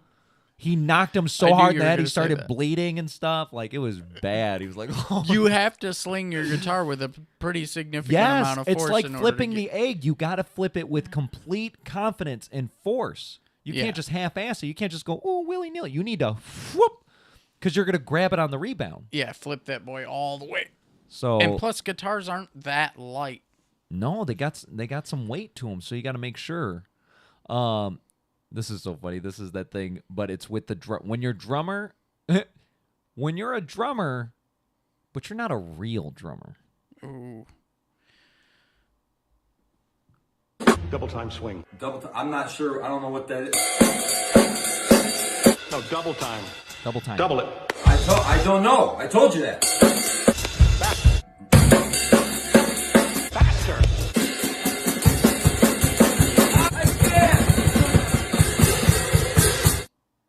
Faster. Double time swing. Man, that video is so good. We got to watch that movie at some point again. We're going to do like all the old movies that we need to rewatch. We already talked about Interstellar. You got to watch Whiplash. Like, we'll just put a list together and we'll do like a movie night one. Or maybe it should just be like a consistent thing. Like, yeah, we're going to need movie more night, than one night. I don't want to watch like 10 hours worth of movies, to be honest. So we'll just do one movie at a time throughout the time. But that would be... Could we stream on Twitch that way? We can't stream content like that, can we? How can we make money out of I love that. I got to figure out how to make money out of this. I mean, yeah, we can live our lives, but we need to live our lives through video. We'd have to see how many people would be willing to just watch us, like... Well, because you're watching, you're talking, because you most of the able people to flip it back and forth. Most of the people have seen the movies too. So like that's 90% of the reactionary content. It's like, I've already seen this thing, but I want to see what these guys have to say about it. Yeah, you know what I mean? I wonder what the last YouTuber to be like, hey, everybody on the internet, let's watch a movie together. Because that would be very copyrighted. Like, I'm not more saying copyrighted like than TikTok. I'm not even talking about putting the damn thing on the screen. Yeah. I'm talking about like... Oh, you're saying like, all right, I'm about to hit play. Hey, internet. No, they so they can the synchronize. people don't see the damn... Well, yeah, I guess you could do that. Why would they want to watch us without seeing what we're seeing? Without seeing what we're seeing? I'm not saying they would. I'm not saying they would. You're saying they might as well try. I'm saying, Will we what the hell? get even Nobody's ever done- copyrighted for the audio? So you can't. Oh yeah, the audio. Well, I feel some like you need songs, something. You need something so that way they know what we're watching, because otherwise it's gonna be like, like, what's he laughing at? Oh, that part was funny. You guys should have been there. It was funny. Like, no, we got to be able to play I think it. that's perfect. What happens if we went to like, we got to go like the Wild West? Maybe that's a Rumble. Maybe we do a Rumble. Movie night on Rumble. Movie night at Rumble. I heard there's no rules. I don't know. We really got to test that theory. Rules. We have to test it, I think. We're going to figure out if there's no rules on Rumble by our first movie night. Join us. Bassist showing up to the bar and grill, the bar and grill gig with an 8x10 bass. The bassists always have the most ridiculous rigs here. This one's funny because it's just true. This guy's saying it's time to play the game. Time to play the game. It's always true. Like our last bassist, he used to have this big ass cabinet just like that, and we called it Big Bertha because it was made in like the 1970s. It was made out of like steel. It had like steel gray. It was heavy as hell, and we're like, bro, you gotta get something smaller to move than that this thing around. Luckily, at the time, we ended up getting a roadie, so I was like, roadie, go grab Big Bertha. Time to work, and then you put the roadie to work. I keep telling the guys we need a new roadie. Our last two roadies left us when the bassist left because they were friends with the bassist. So we're going to be interning for a roadie or two. We can use a couple. There's no pay, but there are benefits. Lots of abuse. There are benefits, though. You get into shows for free. That's A. B, you get all the leftovers. C, you get like all these networking, like, oh, you get to talk to other bands, and you get to talk to like the booking managers and stuff, like all the cool people that are at the shows. You get to be on all that. And C, you also get to vet. That's part of your responsibility. So you get to like be the cool boy that's like, it's almost pseudo security too. The people that want to be like, oh, I want to talk to the band. They got to go through the roadie. I would always say like, all right. It was so funny. I used to be like wasted drunk at the stage though. I'd be like, oh, the single people, go, roadie, talk to the roadie after the show. Roadie, vet them out. So then you were supposed to go to the roadie and be like, hey, I want to talk to the bassist or the guitarist or whatever. And he'd be like, all right, let me see your credentials or whatever. Whatever he thought the vetting process should be. So he got to choose this entirely. Yeah, he would get to choose that. So you get first picks, but leftovers. You know what I mean? It makes sense. And as a roadie, I think that's a really great benefit. You can't say leftovers the way you're saying it. I'm not saying like sexual Go ahead, because leftover, not I didn't sexual say leftovers. anything. What would make you think that would make us like whores or something? I didn't say anything. What would make you think I meant that? like you get all the fries on the table. All right, and when I say leftovers, I mean like the ones that didn't get picked. One what? Like the people that wanted to talk after the show. The ones that didn't get picked, oh, so you you're get not all the talking about like when we go to Denny's on Fridays or whatever, you get all the leftover pancakes? You could do that too. Like, if you have your own money, you could order your own food, but like we wouldn't order food for you. But if you want to eat what we couldn't finish, then yeah. In that same instance, yes, you could have our leftover food as a roadie benefit package. So we're going to put out a commercial for that very soon, so that way we can hopefully get some applicants to be our next roadie or two, because I miss having roadies. Oh, my God, so bro. Fun. So much fun. The leftovers. This is the leftovers here. Did you know, I just realized, tater tots is short for potato toddlers, and I don't know how to feel about that. Think about it. Who said that? Tater tots. What's a tater? Potato. Tots. Toddlers. Tiny potatoes. Potato toddlers. These are the small children of potatoes. And you're just eating them willy-nilly. Conjoined family members. Yum, yum, like yum, yum, they're yum. just mashed up, smashed, and chopped to bits, and that could be Uncle Grandpa. Not just the men, but the women and children too. Yeah, all of them. Wowzers. Potato toddlers. I saw this meme and I said, I had to think about it for a second. I'm like, tater. Potato. But I get it. Also, Potato, when you think about potatoes, toddler. you can cut those into bits and plant them, and then the father and or mother is also the child. Yes. So man, the potatoes can get potatoes have to be the craziest of vegetables. That's nuts, isn't it? Yes. Maybe we shouldn't eat potatoes no more.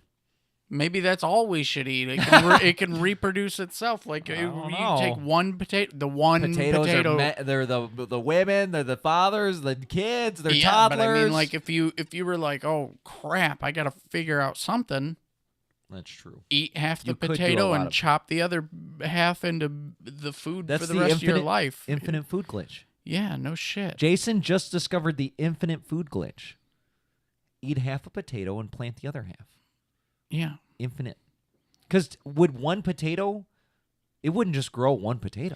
No, apparently you have to, when you plant a potato, I'm told that you have to plant like a part that has like they call them eyes, but it's like, oh man, now they got freaking eyes, Jason. It's where they bud and they start like growing plants. So yeah, you would need you just have to let it sit until it starts trying to grow, and then cut off all the parts that try to grow. Oh man, those are potatoes. Oh, okay. Well, I mean, we might as well try it. We just need some sort of farmland. We can't just plant. Sure, we can get one of those terracotta pots and just do about 4 of them. That's true. That's true. Provide us. You know what we need? Like a wish list on Amazon for all the crazy stuff we wouldn't buy ourselves. We're like, if you want to see this happen, buy that pot thing. Yeah, that terracotta pot on our Amazon wish list. Actually, get us a hydroponic. Whatever the heck those things are called. We'll grow potatoes. We'll grow. Like the whole it's like the closet sort of thing. Yeah, just an indoor with growing. The lights and stuff. Yeah, that they totally do for potatoes and not anything herbal. No, or anything like that. Nothing weird like that. Nothing weird like just potatoes and carrots. Cheyenne said movie night. She votes for movie night commentary. I say we try it. Not on these main channels because they'll ban us. Like I know YouTube will. Yeah. But I think we try it over on Rumble. Give it a little dabble. Yeah, because if they ban us on Rumble, it's like, who cares? We barely started. Easy peasy. We might try that. We'll let you know when we guys do. So that way I'll post a community post because you can post links and it'll just be like, hey, check out this crazy Rumble video. And then you'll go, boop. I'm like, oh, it's there. Carolina said, hi, guys. Hello. Welcome. Now, good morning. Good morning to you. This one is a motorcycle first-person view here. Take a look at this. This is kind of nuts.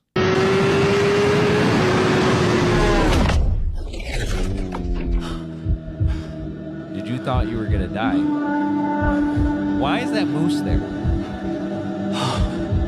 Whoa. Oh, they're dead. Oh, no. No, they really did die. Are you okay? You're welcome. There's so much going on there. That was so much. Whoa. Aren't those much. videos crazy? Like when you're like watching your phone and it's like, a ball gets thrown at the screen, or in this case, I was like watching it. And it's crazier when it's like right in your face, right? So you're like, ooh, and then it's like the swerve out, and then it's like, oh! But then it stops. And you're like, whoa, this is nuts. It stopped. But then you see the Grim Reaper, and you're like, oh, this guy's really dead. But then for some reason, the random Asian kid's like, I saved you. Like, what? Whoa. There's so many layers to this. See, obviously there's no educational value in that, but I would prefer videos like that over Mayonnaise Man. Oh, yeah, Mayonnaise Man layers needs to go to bye-bye. this. There is a complex story that you could pull out of this. Mayonnaise Man is like, I'm mailman. Come on, dude. Come on. 10 million views later. Or you can't. This guy better get 10 Man. million views. And I don't think he did. I came across it. It's not even that popular. He should. He earned it. All right, here we go. Make our... Oh, I saw this. This wasn't even funny. It's just like Delta's... let me rewind this a bit because of what they say. Ladies and gentlemen, please breathe through your clothing. Stay low. Stay low. Stay low. Breathe through your clothing. Jesus Christ. This is Delta. Let me remind you, Delta was the one the plane flipped. Just last week. You think Delta's like warranties just ran out or something on all these plane parts? What's going on, like, right? Just let them ride. Like, this is nuts. I was like, they're like, breathe through your clothing, stay low. Like, Delta's one of the best ones. Yeah. Like, out of all the airlines, I think Delta does the best job, but they've had a rough last couple weeks here. So, I don't know. I don't know about that. Delta, go hard. You know what's the best part about Delta? Fix your shit. The Sky Club. You got to go to the Sky Club. If you've never done it, you got to do it at least once because you'll feel really cool. And if you don't even know what the Sky Club is, in every airport in the United States, most of the airline have a club, but it depends on where their hubs are located. But the club, you walk in, and I used to have a membership, but you can pay to just go in for one day.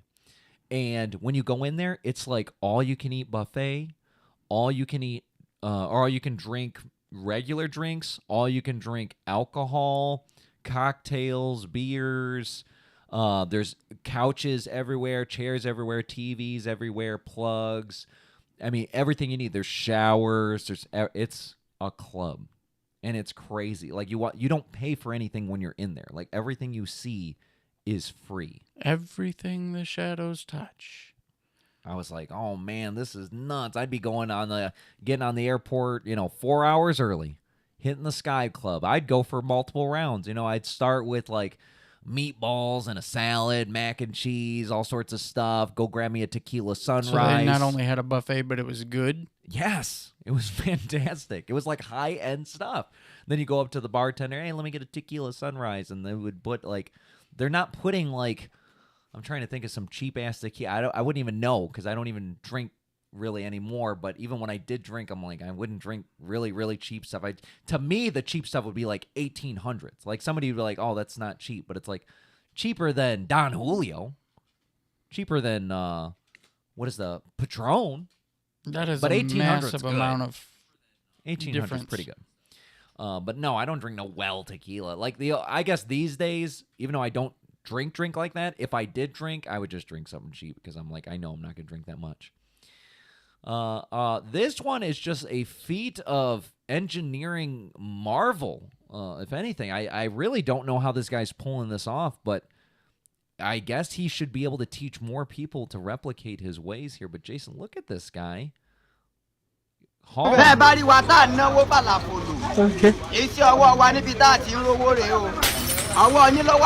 We could have used him in the restaurant. How did he do that? I'm going to do it without sound so we don't need to hear whatever the hell that guy was doing in the background. He got one whole case by his mouth, and then there's 6. No. Oh my goodness. I thought those were single. No, that's a 2 stacker. 1, 2, 3, 4, 5, 6, 7, 8, 9, 10, 11, plus the one in his mouth. You see they're upside down, right? Except for the top ones.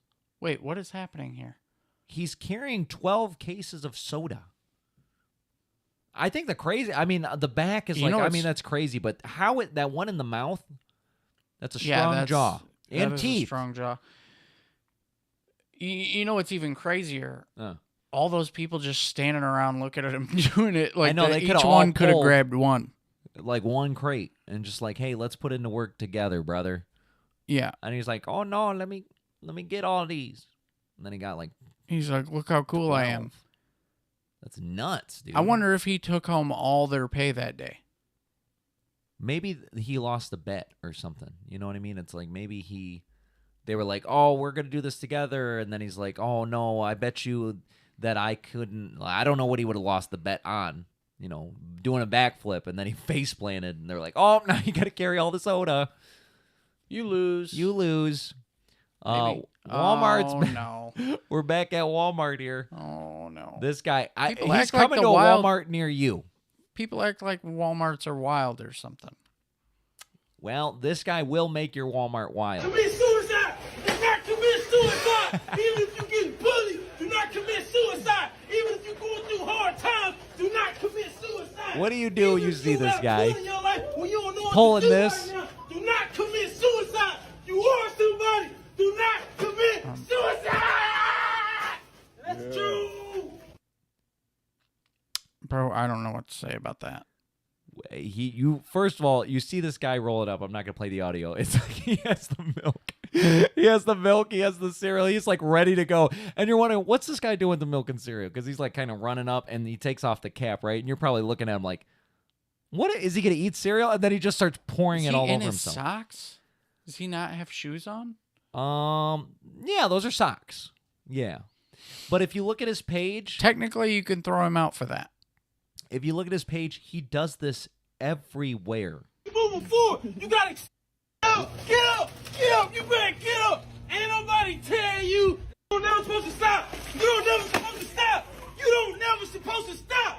Never stop trying. Never stop and believing. His thing never is like give up. a positive. It's okay to be a virgin. It's okay to be a virgin. If you want to be a virgin, it's okay to be a virgin. Oh it's no! What is the okay midget doing there? It's going to be different. It's going to be different. I'm black, they white. It don't matter. It's going to be what? different. You don't gotta look like her. You don't gotta look like him. It's cool to be. You gotta stop hating. You gotta stop hating. You gotta stop hating. You gotta stop hating. Don't worry about what she got. He's still in his socks. Don't worry about Maybe that's part of the stick. Do not commit suicide. Do not commit suicide. Is that like a different take? It's the same message. But that's a different cereal. And that looks like chocolate milk. I was going to say, and it looks like different milk. Just be you. Just be you. Spider-Man. I gotta be like him so they can like me. Stop seeking. I gotta be like this him is so they can like me. Stop seeking. You can't quit. You can't quit. Even if you is that a homeless person? You can't quit. Even if you sick and tired in his socks again? You still can't quit. You gotta chase your dreams. You gotta chase Not your at dreams. Cane's. It don't matter if they keep talking about you. You gotta chase your dream. It don't matter if they keep hating on you. You gotta chase your dream. You gotta chase your dream. We say that all the time. That's our slogan. Doggy, you gotta have that doggy.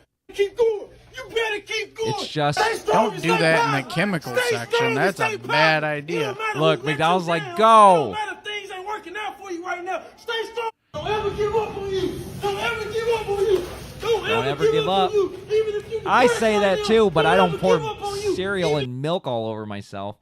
This guy has surprisingly only 79,000 followers for how many views his videos get. So I don't understand. He's clearly getting the support he needs to make hundreds of these videos, because if he wasn't getting enough of that, he would just stop. But I want to see what his first video was. What was the first one he did? Oh, it was this one. 9,000. Self-love is most important. Self-love is most important. Nobody can love you more than you love you. Self-love fixes up mental health problems, acceptance problems. He's not yelling. Self-love builds peace of mind. Nobody can love you more than you love you. You can't find it's like self-love he's slightly in her. self-conscious. You can't find self-love in him. You're not going to be able to purchase self-love. It got to come from the inside. I don't know, man. Self-love is See, most you important. can tell like he's like not very comfortable yet. Yeah. He's not yelling. He's not screaming. We got to see the one with the toilet. The toilet? Go up some. Oh, no. I'm scared. So am I, but it's up there. Oh. There's a toilet? There's a pool. Oh, there's this one. Is that what you're talking about? Oh, no, Yeah. no. I think his face is in the toilet. No, Jason, this is going to be disgusting, we got to bro. do it, though, bro. It's No. What happened last week happened last week. There's boo-boo on the toilet. Last year is done. Don't focus on something that you can't change. Don't focus on something No. Don't focus on No. something That's what you get. No. Absolutely no. That video got him like 10,000 views, it said. Wow. His first viral video, because now I'm just curious. Now we've gotten into the lore of guy that sprays himself with crazy crap here. I'm looking, couple thousand. It looks like this one right here.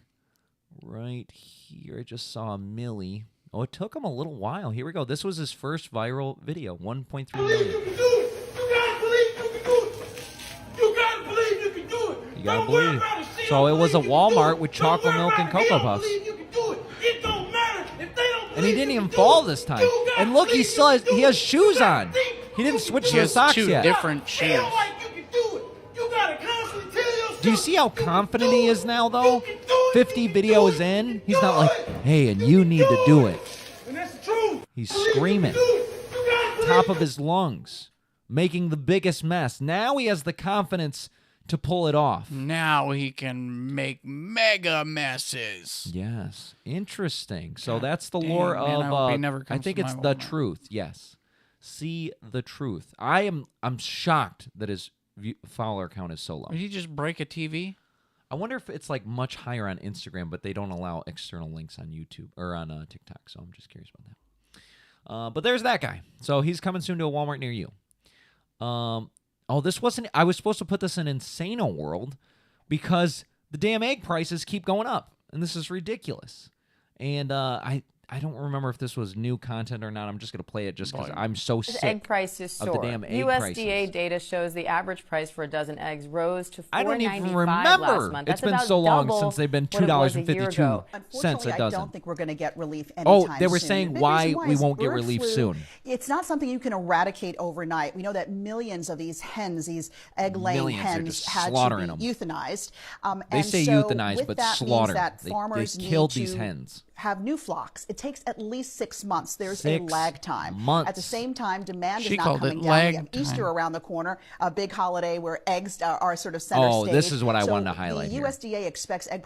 So, two things. One, we're not going to get relief for 6 months because these chickens have to grow, grow enough to be able to produce their own eggs, the ones that they're making born right now. Yeah. And then two, the egg prices are going to go higher because of Easter, okay? That shouldn't even be legal. First of all, yes, it shouldn't be legal. People, I just want to make like a PSA. Don't buy eggs. This isn't the year to buy eggs, to dye eggs, to put little, I'm going to dip it in red. Oh, the egg's red now. Oh, the egg's blue now. Oh, I drew a smiley face. Okay? There's people out here like me that need these eggs. Okay? I need them for my breakfast. And I just paid $8 for a, I don't know what they call it, but it's a dozen and a half. It's 18 eggs, okay? $8 for 18 eggs. This is ridiculous, okay? Easter is about Jesus dying and being resurrected, okay? It has nothing to do with those damn eggs. So I need you guys to not buy all the eggs so you can either dye them or hide them in your backyard, and your kids are like, oh, I found this purple egg. And I'm like, I'm sitting over here, broke as hell, trying to eat my daily protein amount, okay?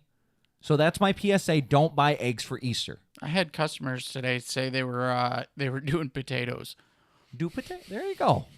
I thought it was the funniest thing ever, but I was eggs. like, yeah, you could do plastic eggs too. Why No you big need deal. real eggs? They're like, oh, we dye them every year. Yeah, I eat every day. So why don't we call it? Right. Let's just call it.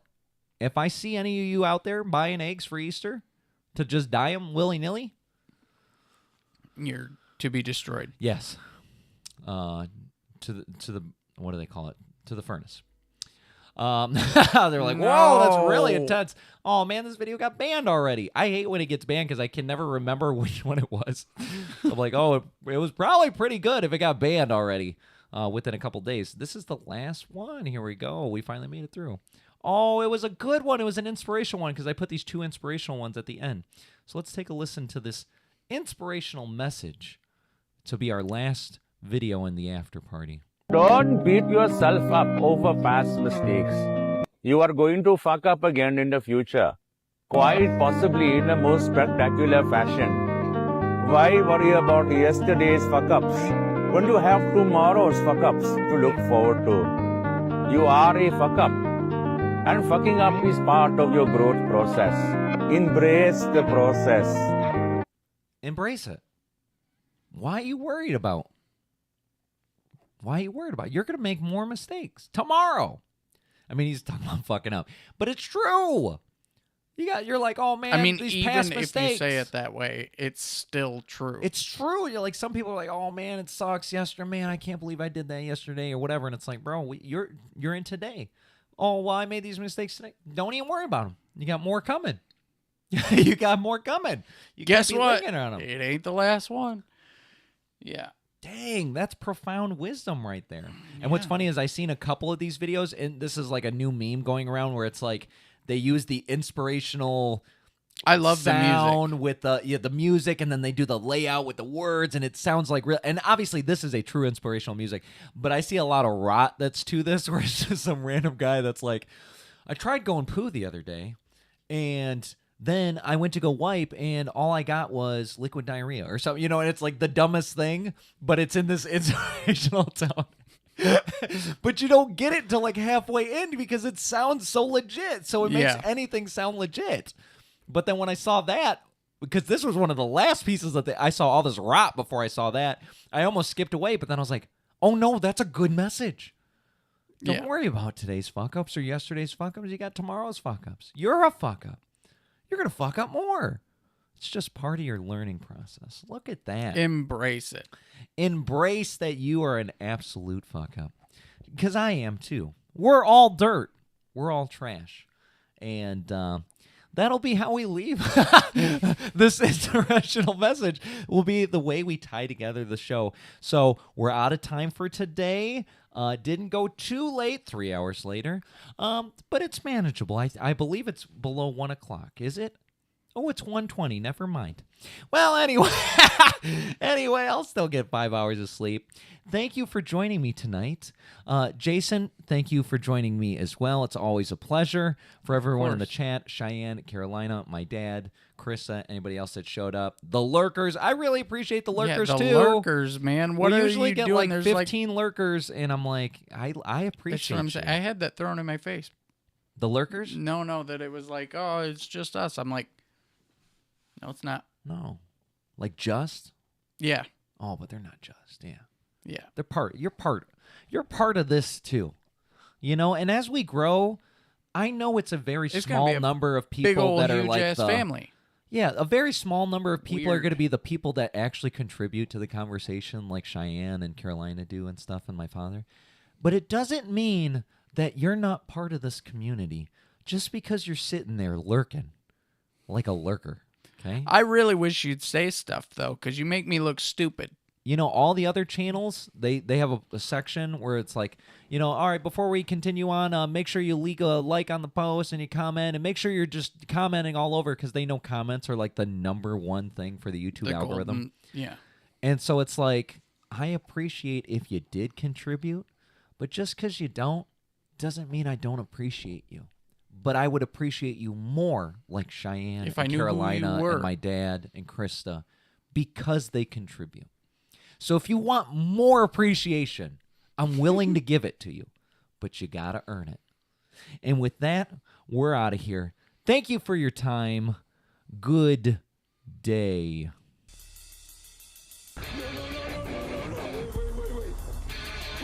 I'm sorry, everyone. The show's over, but we thank you for joining us. Thank you for your time. We're out of here. You what? Good day. Are you ready?